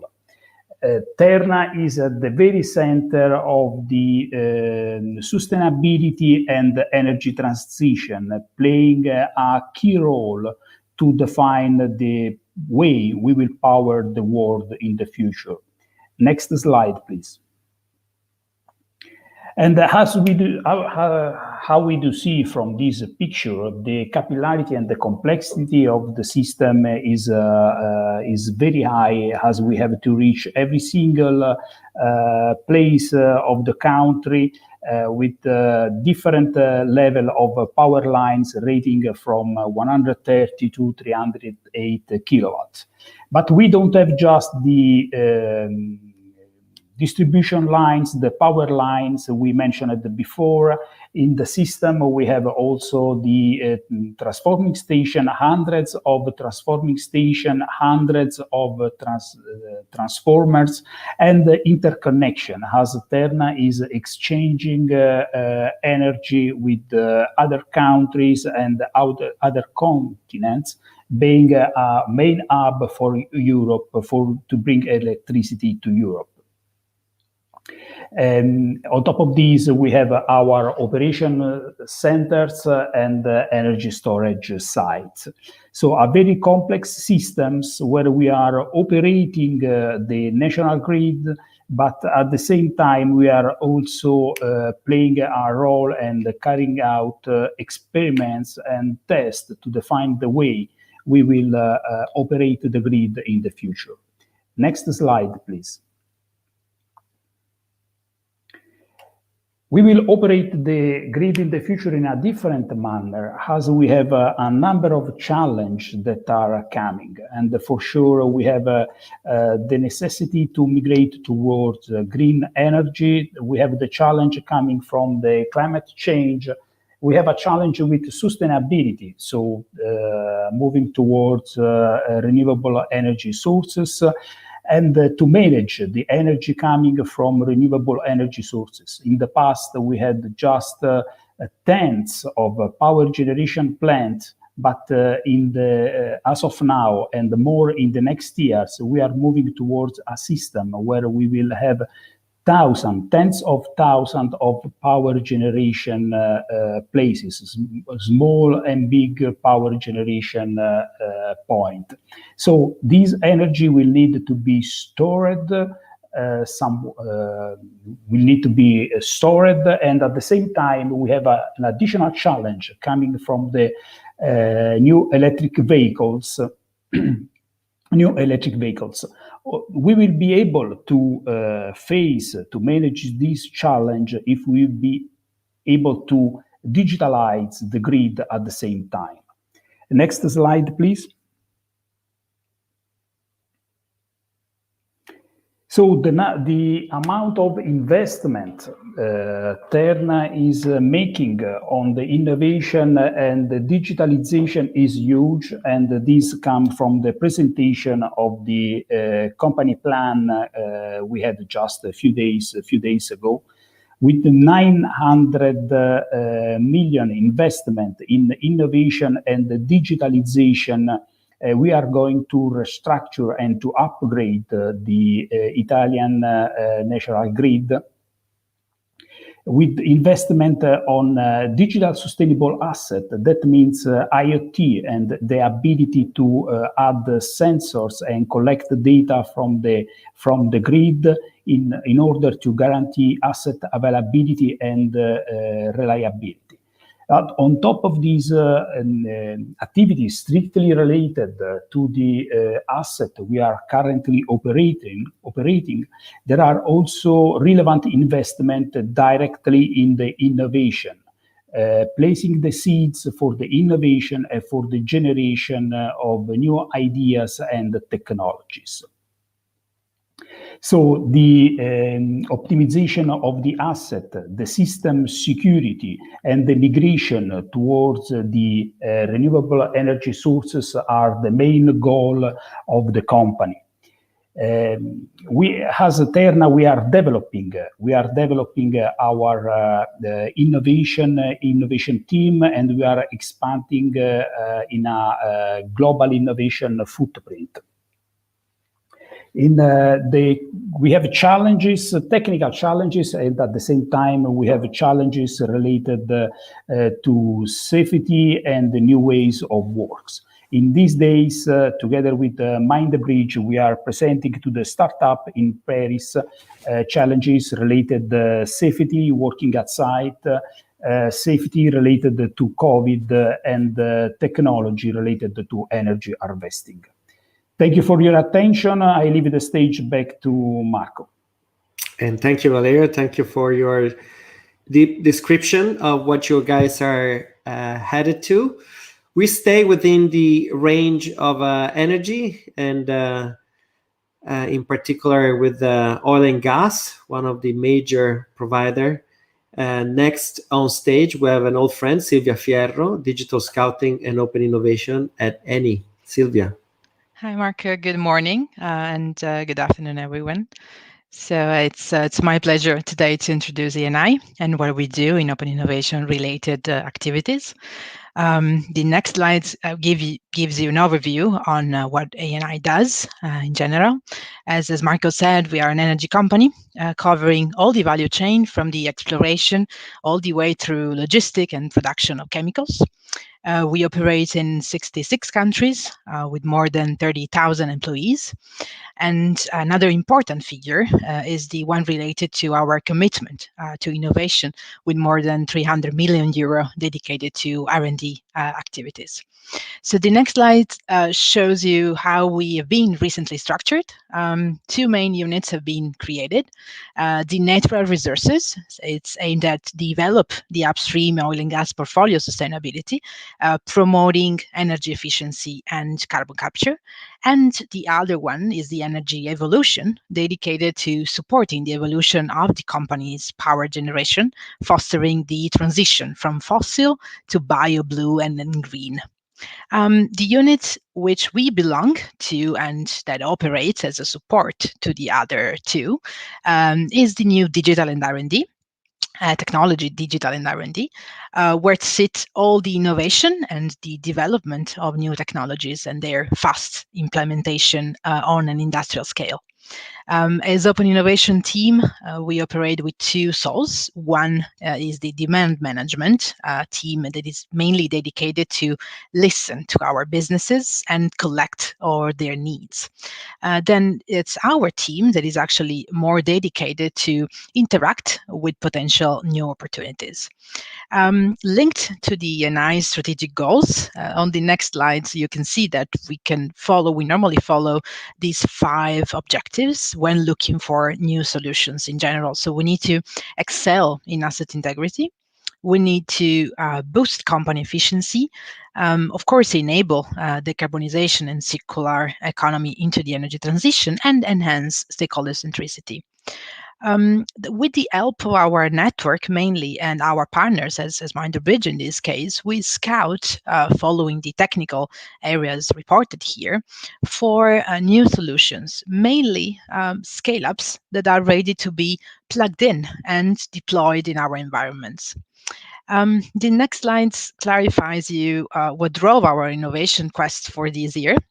And our topics and interest. So besides the industrial area that is mainly related to asset integrity and safety in our plants, and renewables with the focus on photovoltaic systems. On the next slides, you can see that we focus our attention for this specific summit in Europe, specifically in Paris, to mainly 2 areas. Retail station of the future. So we are looking for startups, so actually methods and actions that startup can offer us that can help us leverage our assets and spaces in this case, offering new services to our clients. For example, payments, new kind of payments, new methods to pay, customer experience, enhancing the customer experience, and of course, new smart mobility or new mobility options that we can give to our customers. Then the second topic that we focused on is related to what we call complex circular economy. So projects that can really help us with the transition, and mainly solutions that are waste to energy projects or nudging systems to incentivize new behaviors, and of course, everything that is also related to the logistic efficiency. On the next slides, you can see the process. So this is how we work and the stages of the discussions that we use and that we go through with potential new solutions. This is for the startups that we will meet during the next days. This is, after all, the way we work and the steps that you will directly have if you go through all the funnel that you see here. You will be speaking directly with my colleagues that are the representatives for each area that I described before. So in the next slides, you can see that we are here. So we are in the first step that you will take at ENI. So we are the first window towards the core business of ENI. So really would be a pleasure to speak with you. And thanks for your attention. I hope to speak to you soon. Thank you, Silvia. This is extremely helpful. Again, the idea is to pitch where you guys are at, and in particular, how to navigate the difficult areas and departments where open innovation is a filter. So I think this is extremely helpful for startups that are getting in touch with you and will be getting in touch with you. So thanks for also the updates of where ENI is at. Now we're going to move to the area of energy and again in water management. I think next in the list we have Antonio Scarnera from Acea. Hello, thanks to everyone. Can I see the presentation? Yeah, directly to the next one. I am Antonio Scarnera, Innovation Specialist in Acea. Acea is one of the main multi-utility in Italy, and we are listed on stock exchange since 1999. And last year we do 3.18 billion in revenues and 1.4 billion in EBITDA. We have at least 9,000 employees. And we have like 5 main business. The biggest one is the water, where we serve 9 million inhabitants in Lazio, Tuscany, Umbria, and Campania, that are 5 regions in the middle of Italy, and we are the leading operator in the Italy water services. The other main business is energy infrastructure, where we distribute 10 billion kilowatt of electricity every year, and we are one of the main energy distributor in Italy. Of course, we also sell the energy, and we sold 6.5 billion kilowatt every year, and also here we are one of the bigger operator. But we are primary operator in Italy in waste management, where we treated 1.2 million tons of waste, and also we have 4 company in the overseas, where we serve water to other 4 million people, and this is most on South America. Next slide, please. We are searching innovative solution in each of these main business, particularly in water. We want to be a smart water company for sustainable usage of water, and we're searching for leak reduction and preservation of the water analysis, and upgrade the network. In energy infrastructure, we want to do energy transition with project enabling the decarbonization of the system, and we are looking for driving electrification, increasing the network resilience, doing the smart grid to enable new services, and do more green energy production. For energy commercial and trading sector, we are looking for improvement to the customer journey. We want always to improve the customer journey to increase our client. We want to improve the digital channel in number and in quality. We want to create a new smart service for our client, and we want to improve our e-mobility services in Italy. For environment, the last one, we want to do acceleration of plant development, aimed at recovering materials and new energy in a circular economic perspective. We want to boost the circular economy, of course, because we think it's a must. We want to do more optimization of waste treatment performance in organic fraction, of course, also in sludge treatment and multi-material. And we won't be self-sufficient in sludge treatment. Thank you. Thank you, Antonio. And we stay within the topic of water. And the next presenter is, in fact, a new corporate partner. And so we're looking forward to learning a little bit more about what AliAccess business is. Again, in the innovative solution of water, we have with us Fabian Senior, Group Head of Venturing. Hi, Fabian. I'll leave it to you. Hi, Marco. Can you hear me? Marco, can you hear me? Yes, can hear you well. Good. Thank you. Yes, thank you for the privilege to talk.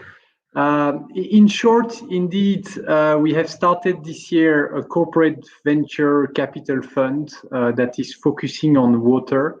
So aiming to work with and invest into startups or innovative and entrepreneurial companies that aim to solve water-related challenges. The mother company is called Aliaxis. And if we go to the next slide, you will read our mission statement and also what we do. We manufacture and commercialize piping systems that are made out of plastic to distribute water around the world. And if you move to the next slide, you will see a few numbers. We are 15,000 colleagues. We have about 3 billion of sales in more than 40 countries. We are still family owned. It's actually a carve out from a construction group, a construction materials group that was carved out about 17 years ago.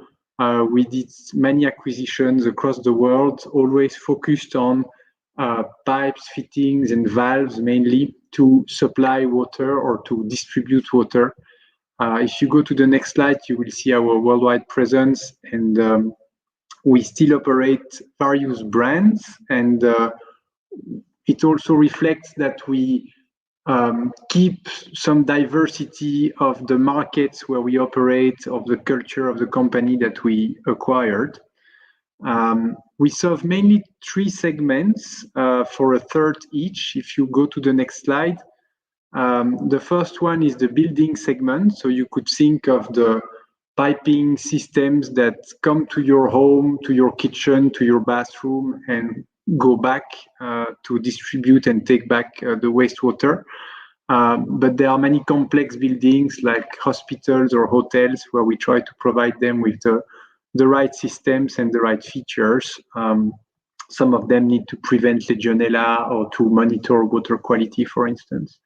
The second segment, if you move to the next slide, is the water utilities. In short, there is also some of our pipes that distribute gas, but you can again think about the distribution of water in your street and back to the wastewater treatment plant. And the third and last main segment that we serve on the next slide is selected industrial segments, a production plant for food, for instance, or a chemical plant that would have specific piping needs. So that's for Aliaxis. I joined exactly a year ago today, and this was to start a corporate VC that had the aim to complement our internal innovation and product development, to bring the piping systems to the next level of what you could do in terms of initially embarking sensors, analytics, other features that could provide more value. In the building segment, it can be water recycling and reuse. For utilities, it can be leak detection and pipe repair. For industrial sectors, it can be some on-site treatment or monitoring. And so I'm screening and talking to different startups. This is very driven by our mission. If you go to the next slide, which is to provide innovative solutions to sustainability challenges very related to water. This is also at the center of our corporate responsibility, of our mission, of a lot of things that are being developed at Aliaxis today. And my last slide is about Aliaxis Ventures. We announced our first investment 2.5 months ago in Candu. It's an Israeli company that does exactly that, the monitoring of pipe network. I can go much broader than that in digital irrigation, in software for utilities, in access to water for underprivileged areas, and other things. I actually would welcome very much startups who can open my eyes or come with a collaboration proposal of how we can align ourselves on value creation. Thank you very much for your attention, and back to you, Marco. Thank you, Fabian. We're looking forward to working with you in your quest of solutions, in particular, as you said, for equity investments. Again, you guys are based out of Belgium, but global by nature. Now, we are staying within the energy infrastructure industry, and the next presentation is from Cecilia Visibelli, Head of Innovation and Tech at SNAM. Cecilia. Thank you, Marco. Hello, everybody. Thanks for the time. It's a very pleasure to be here with you, and I will take the challenge and try to present them in just 5 minutes. So in my very first slide, who is SNAM? The next one, please. Thank you. Fine. SNAM is a natural gas transportation, regasification, and storage operator in Italy. It is one of the 10 biggest listed company in Milano Stock Exchange, with 70% of free float, 25 billions of euros of enterprise value, 13 billions of euros of market cap, and 12 billions of euros of debt cost, with a rating BB+, which means that we are slightly better than the country where we operate. On top of that, we have international presence through several associates, which spread through Europe, and we have agreements and joint venture as well in Abu Dhabi and China. On top of our traditional business, we are moving through the energy transition, and in order to do that, we basically started up 5 new businesses within our organization.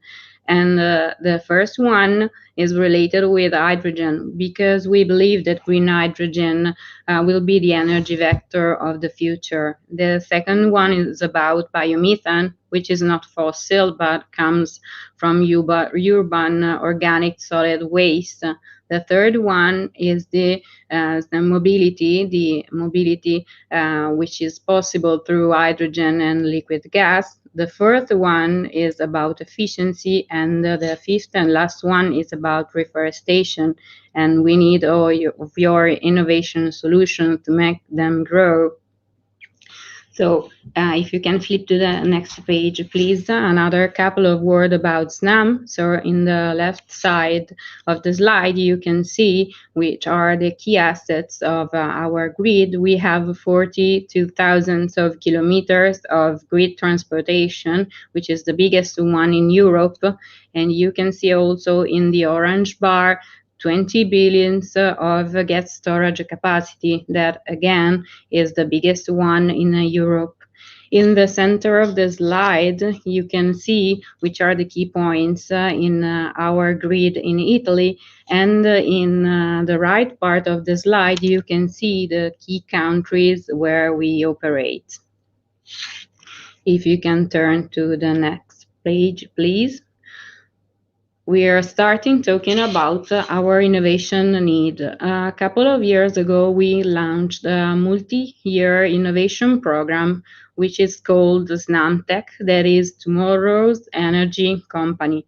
And it basically aims to turn our company, that is a very traditional, highly skilled company, basically operates on fossil fuels through iron asset going underground, into a company which is a leader in renewables, which can push the penetration of hydrogen and biomethane, and with a very high technological profile to support the innovation challenge.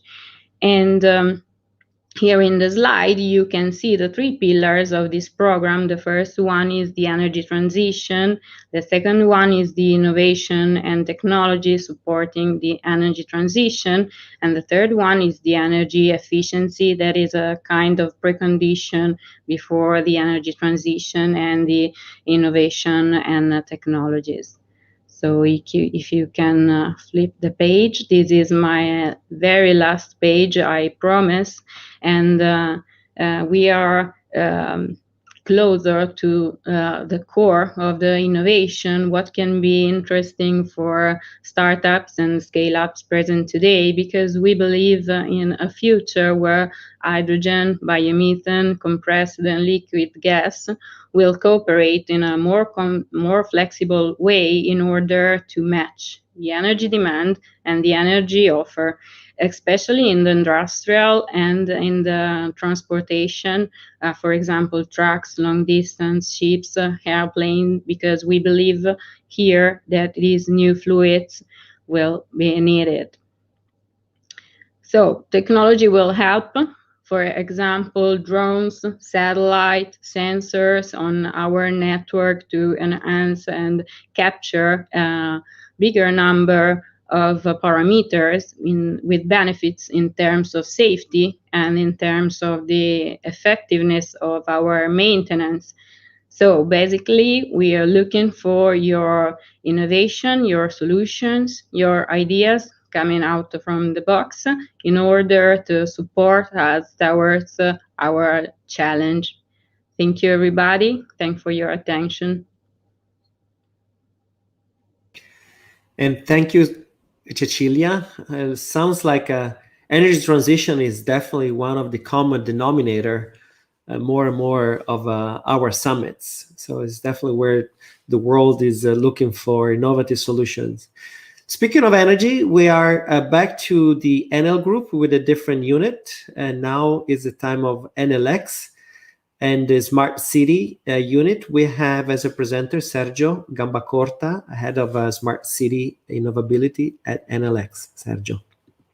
Thank you, Marco. Thank you for inviting us to share our challenge in the smart city sector of NLX. So moving very quickly to company introduction, let's say that our company is focused on these four main pillars. So decarbonization, electrification, digitalization, and customer centricity. And our goal is leverage on our infrastructure and leverage as well as on digital solution and energy to create an added value for the ecosystem.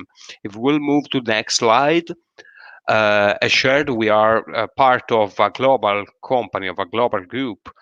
We are the first network operator, as well as leader in renewables.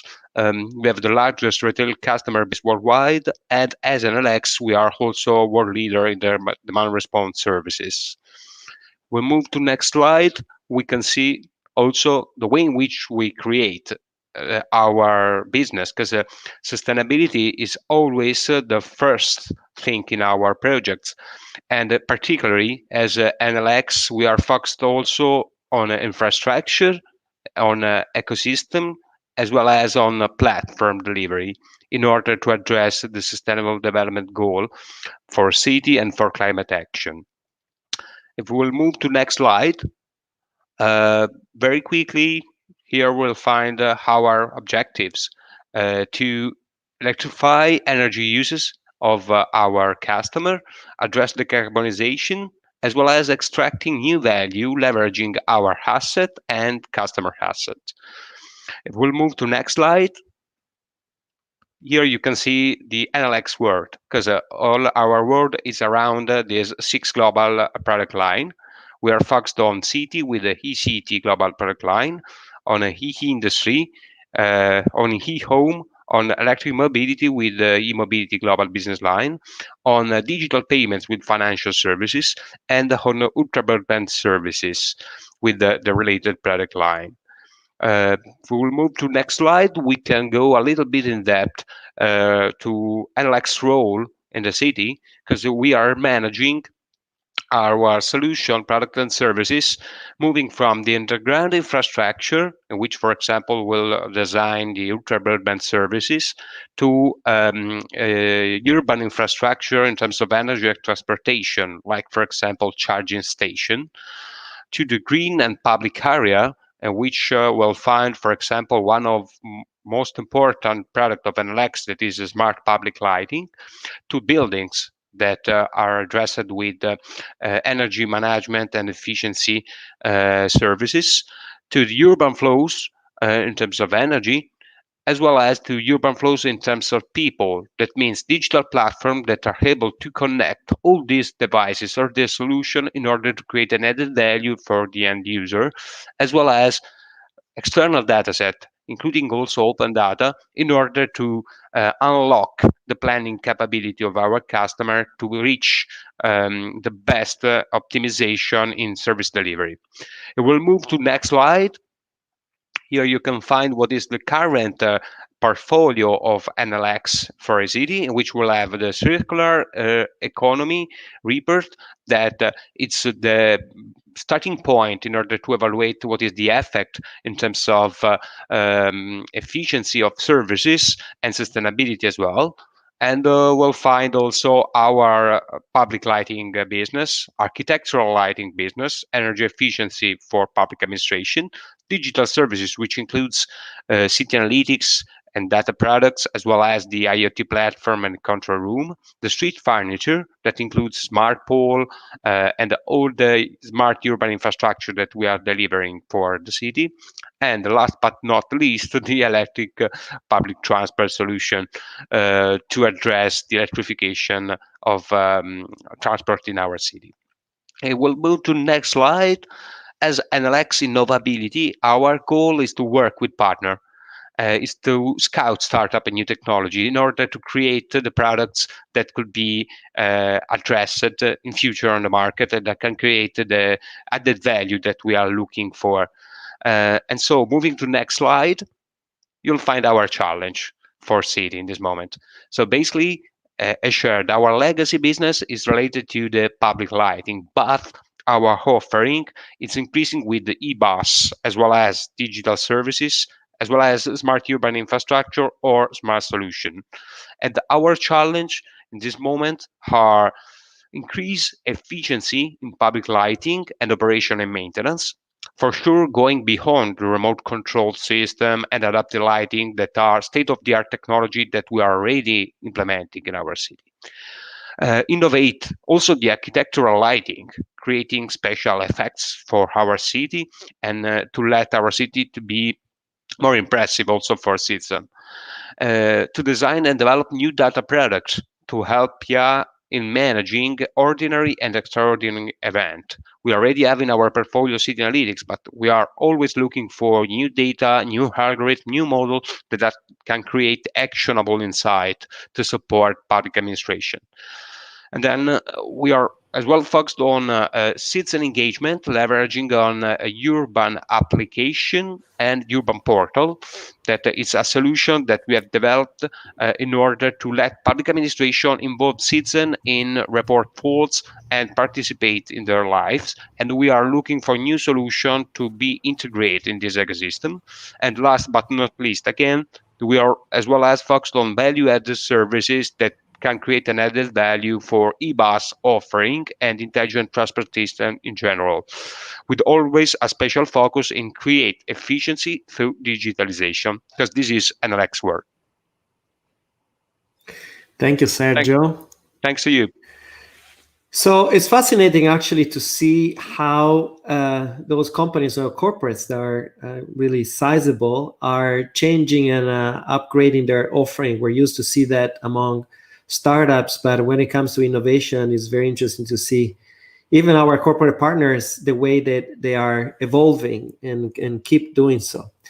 Next, we're moving from Rome to Madrid, I believe. So with our partner Acciona in energy and construction, we have Javier González Baez, Open Innovation Manager at Acciona. Javier.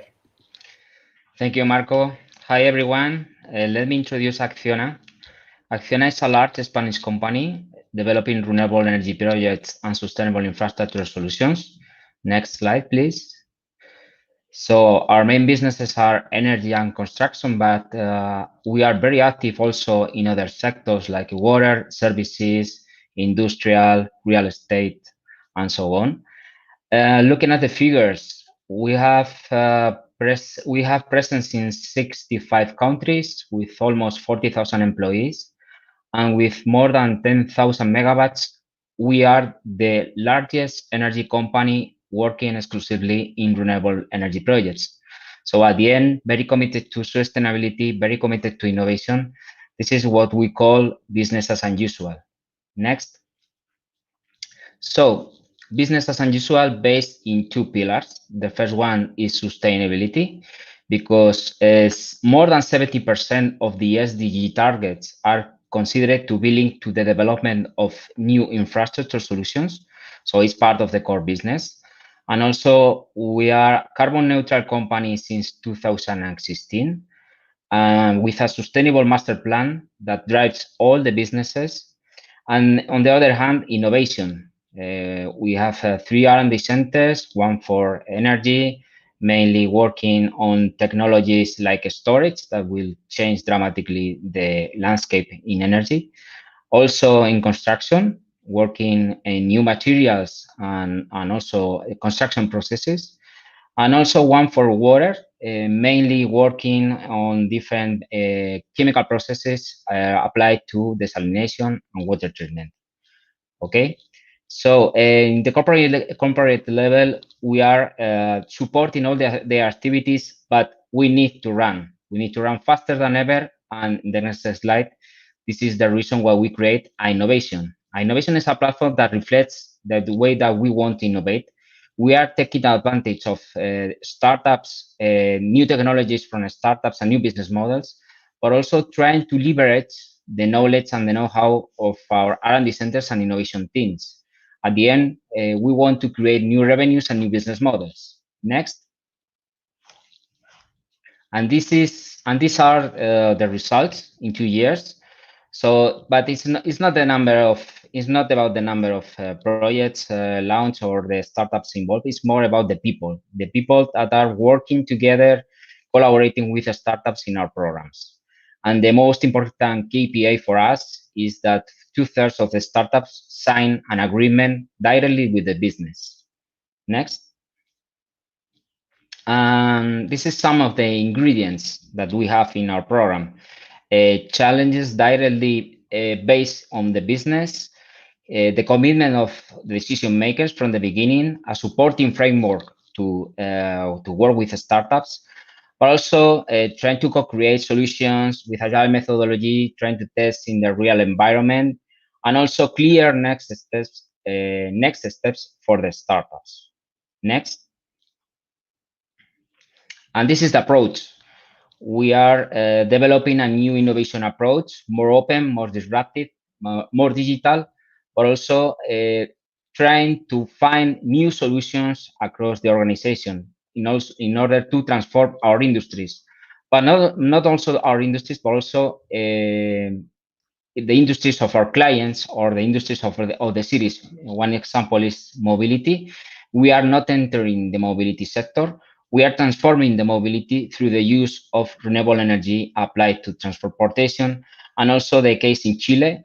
We are working with mining companies in order to make more sustainable their processes. Next.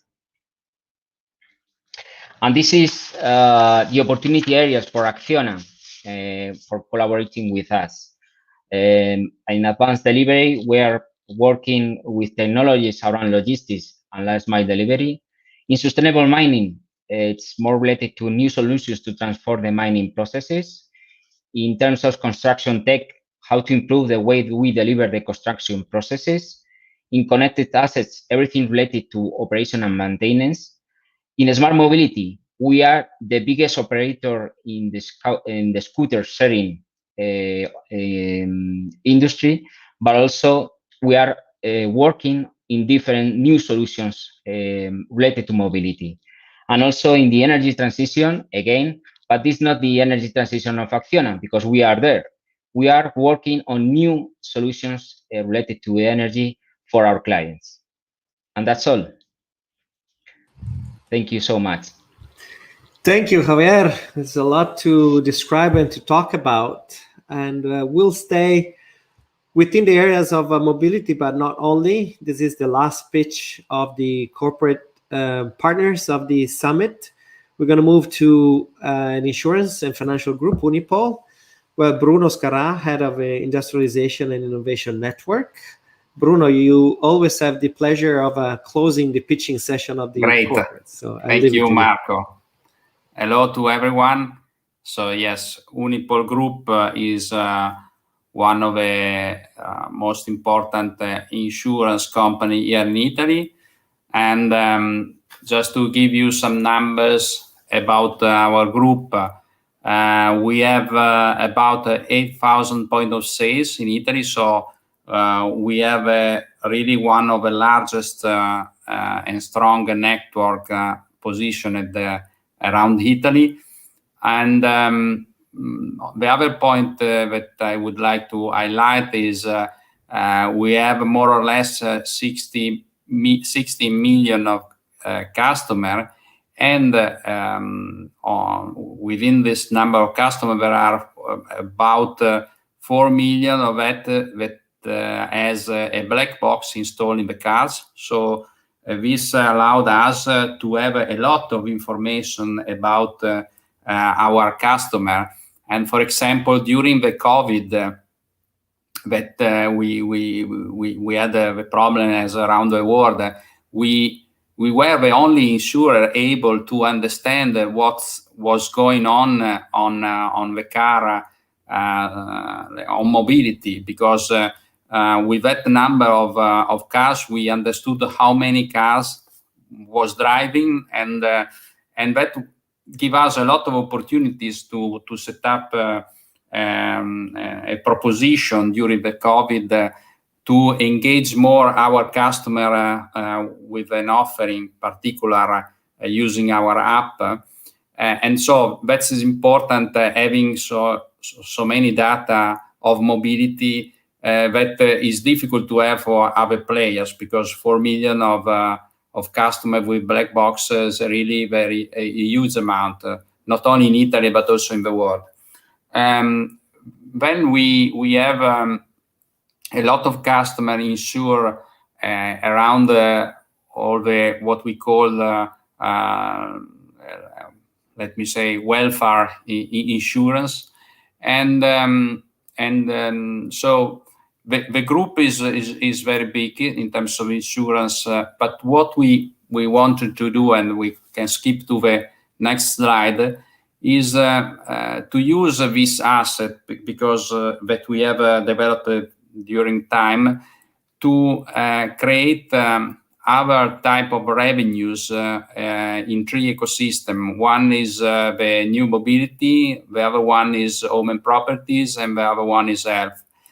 In particular, in the mobility sector, we acquired a company in the long-term car rentals, and recently also a startup for car broker, so to buy and sell old cars. Because, of course, we believe that as we have, let me say, more than 10 million customers insured for the car responsibility, we can leverage that. And we have also in our group other synergy, because we have also network that are inside our group to repair the cars, and so we can leverage also other synergies. So we started with these two companies that I said on mobility, and our plan for the next couple of years is to develop also an ecosystem in mobility with an app that could leverage not only the service that we have inside with our information and with these two companies that I said, but also to integrate service that could be provided by external companies, startups, or let me say other service that we find here in Italy for the new mobility, so for micro mobility of last mile mobility, as we call it. In terms of home and properties, we want to create networks of let me say craftsmen. So we want to, as we have a lot of claims, so we have a captive activities, and we want to create a network to repair the damage of our customer, but we want also to use this type of networks also in terms of services. And the last part of this is health.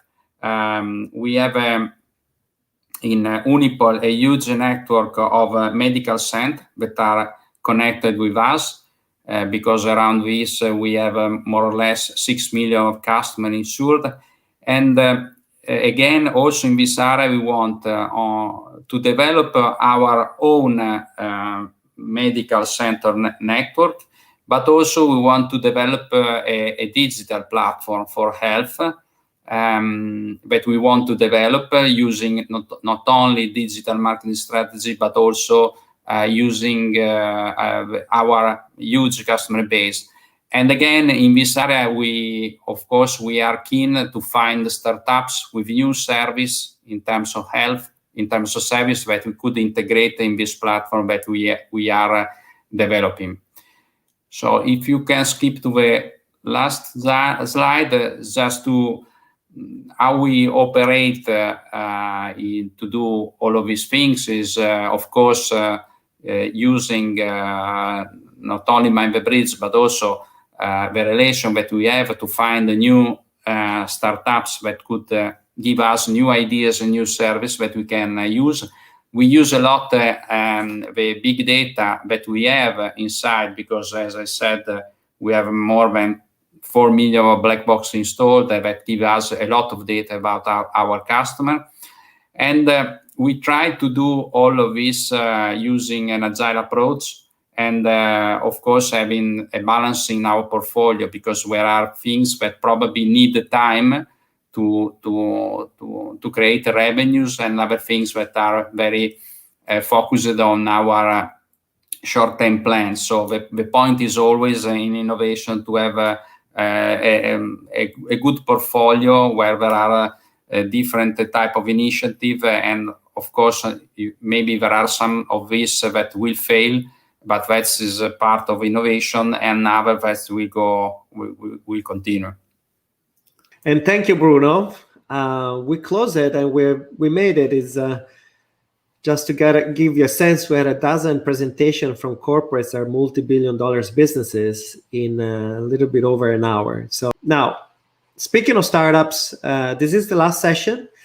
We're going to try to do a similar presentation of some of the solutions that we found and we matched. So I will leave it to you, and this is the last session. Thank you, Marwan. Thanks, Marco. Yeah, I'll do my best to be fast here. I am well aware that I'm the one standing between you and dinner for the ones that are in Europe, and maybe just a coffee break in San Francisco. All right, so if we can see the slides before jumping into the details of all our startups, let's see who they are. But before that, I always like to thank the great team that we have at Mind the Bridge. Again, this year has been a tough year. I will not come back to that, but it's always great to have this team, and definitely this team is making it easier to deliver a great outcome. So in terms of who our startups are, so we are doing this scouting actually all over the globe, and obviously here doing these summits now digitally help us a lot. So here the European startups are not in one bucket, but we have about 25 European startups if we exclude the UK. So if you add the UK, it's actually more than 35, and obviously also we have some US companies and Canadian. We'll come back to that later, which is a hub in the oil and gas space. We also even went a bit more further with Australian startups and even some Middle East startups. So yeah, if we go to the next slide, we'll see that actually in terms of maturity of the startups, well, we are, as you would have guessed with the name of the Digital Scaleup Summit, we're really into the scale-ups with, around, our startups are around between 10 to 50 employees. A lot of them are in the round A, but we also do have earlier startups, and that is actually that as long as the startup if they have a product, for us, it doesn't matter. What is the most important for us is to fill out the needs of our clients. So that's the main important feature for us. In terms of verticals, will describe the startups later. So here my main point is that basically we're vertical agnostic and we're able to really serve corporations, the corporation needs all over the board and in different verticals, and independently of the technology. The technology at the end is a mean, and it's not the end goal here. Let's start with in the next slide with Industry 4.0. I'll try to summarize the startups. I think Industry 4.0 is actually the main where we have more startups. So we have 3 slides in this vertical. So here I want to start describing some startups that are more using computer vision in a different way. Some of them actually are using those capability to do some visual research as Clarify. Some other are actually making sense of videos as an input and trying to make sense or to deliver an added value to their clients, such as Sensors, Cognac, and Boulder AI. We do have also some startups involved in condition monitoring for logistic purposes, such as Logmore and Mojix. Others are also involved in digitizing the the industry with Rapida Sensing.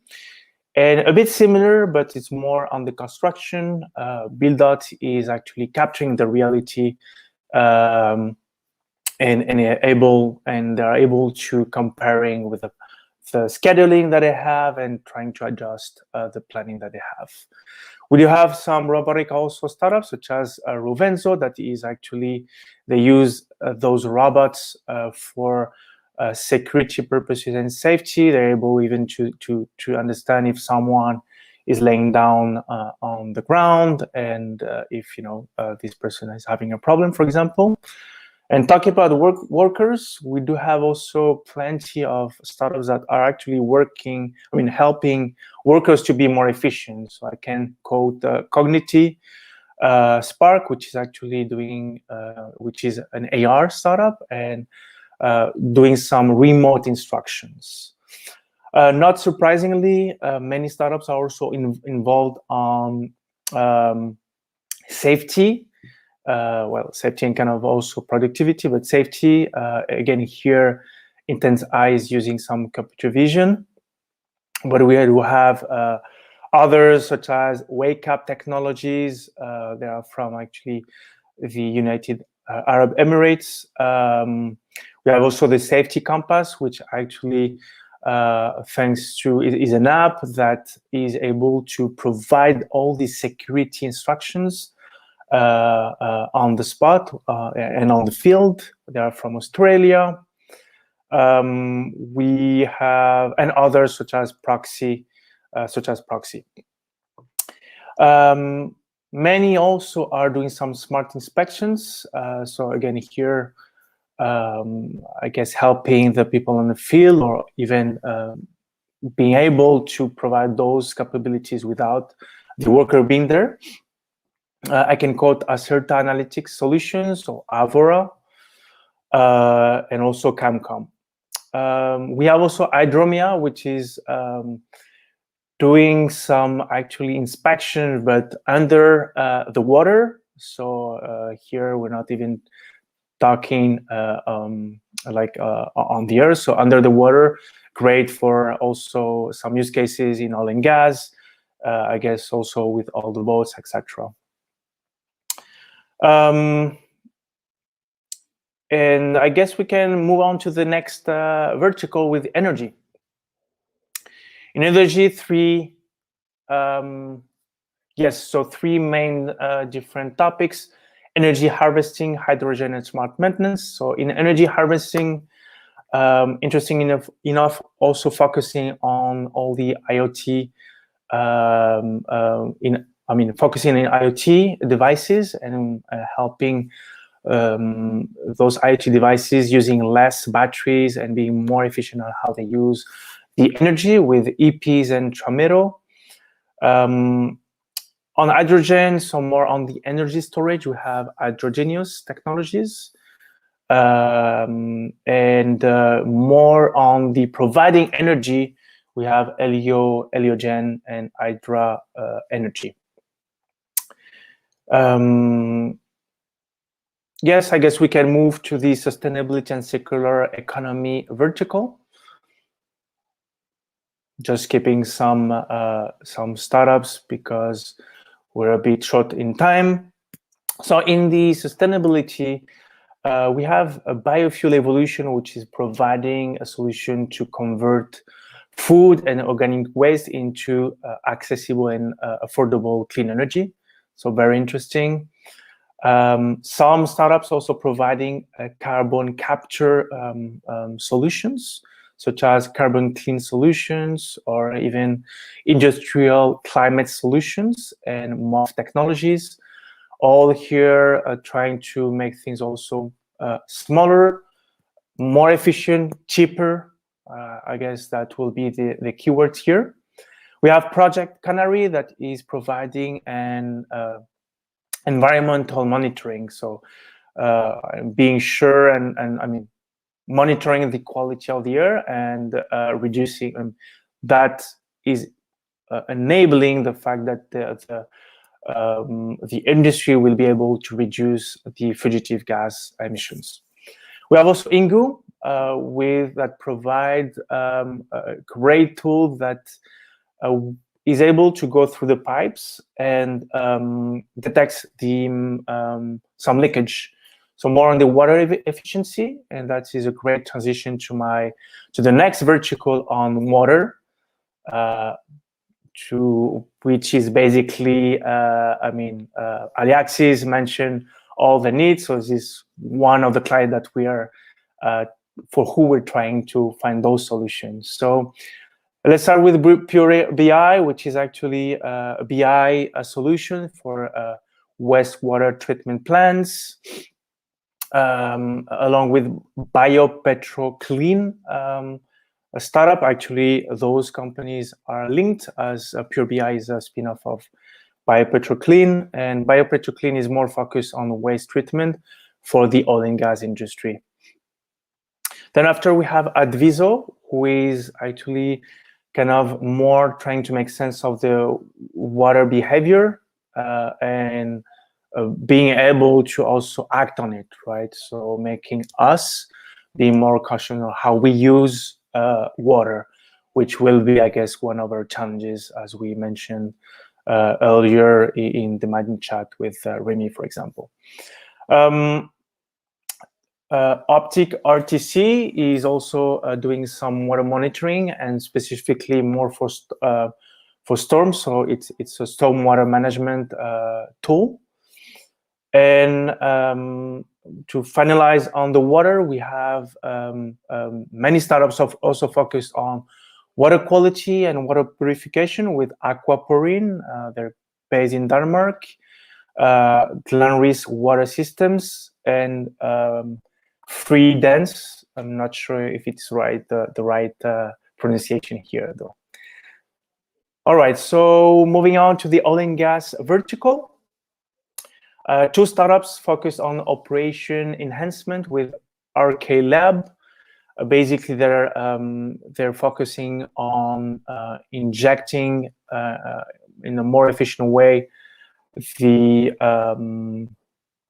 oil in the engine, but also they're able to do some quality test of some fuels.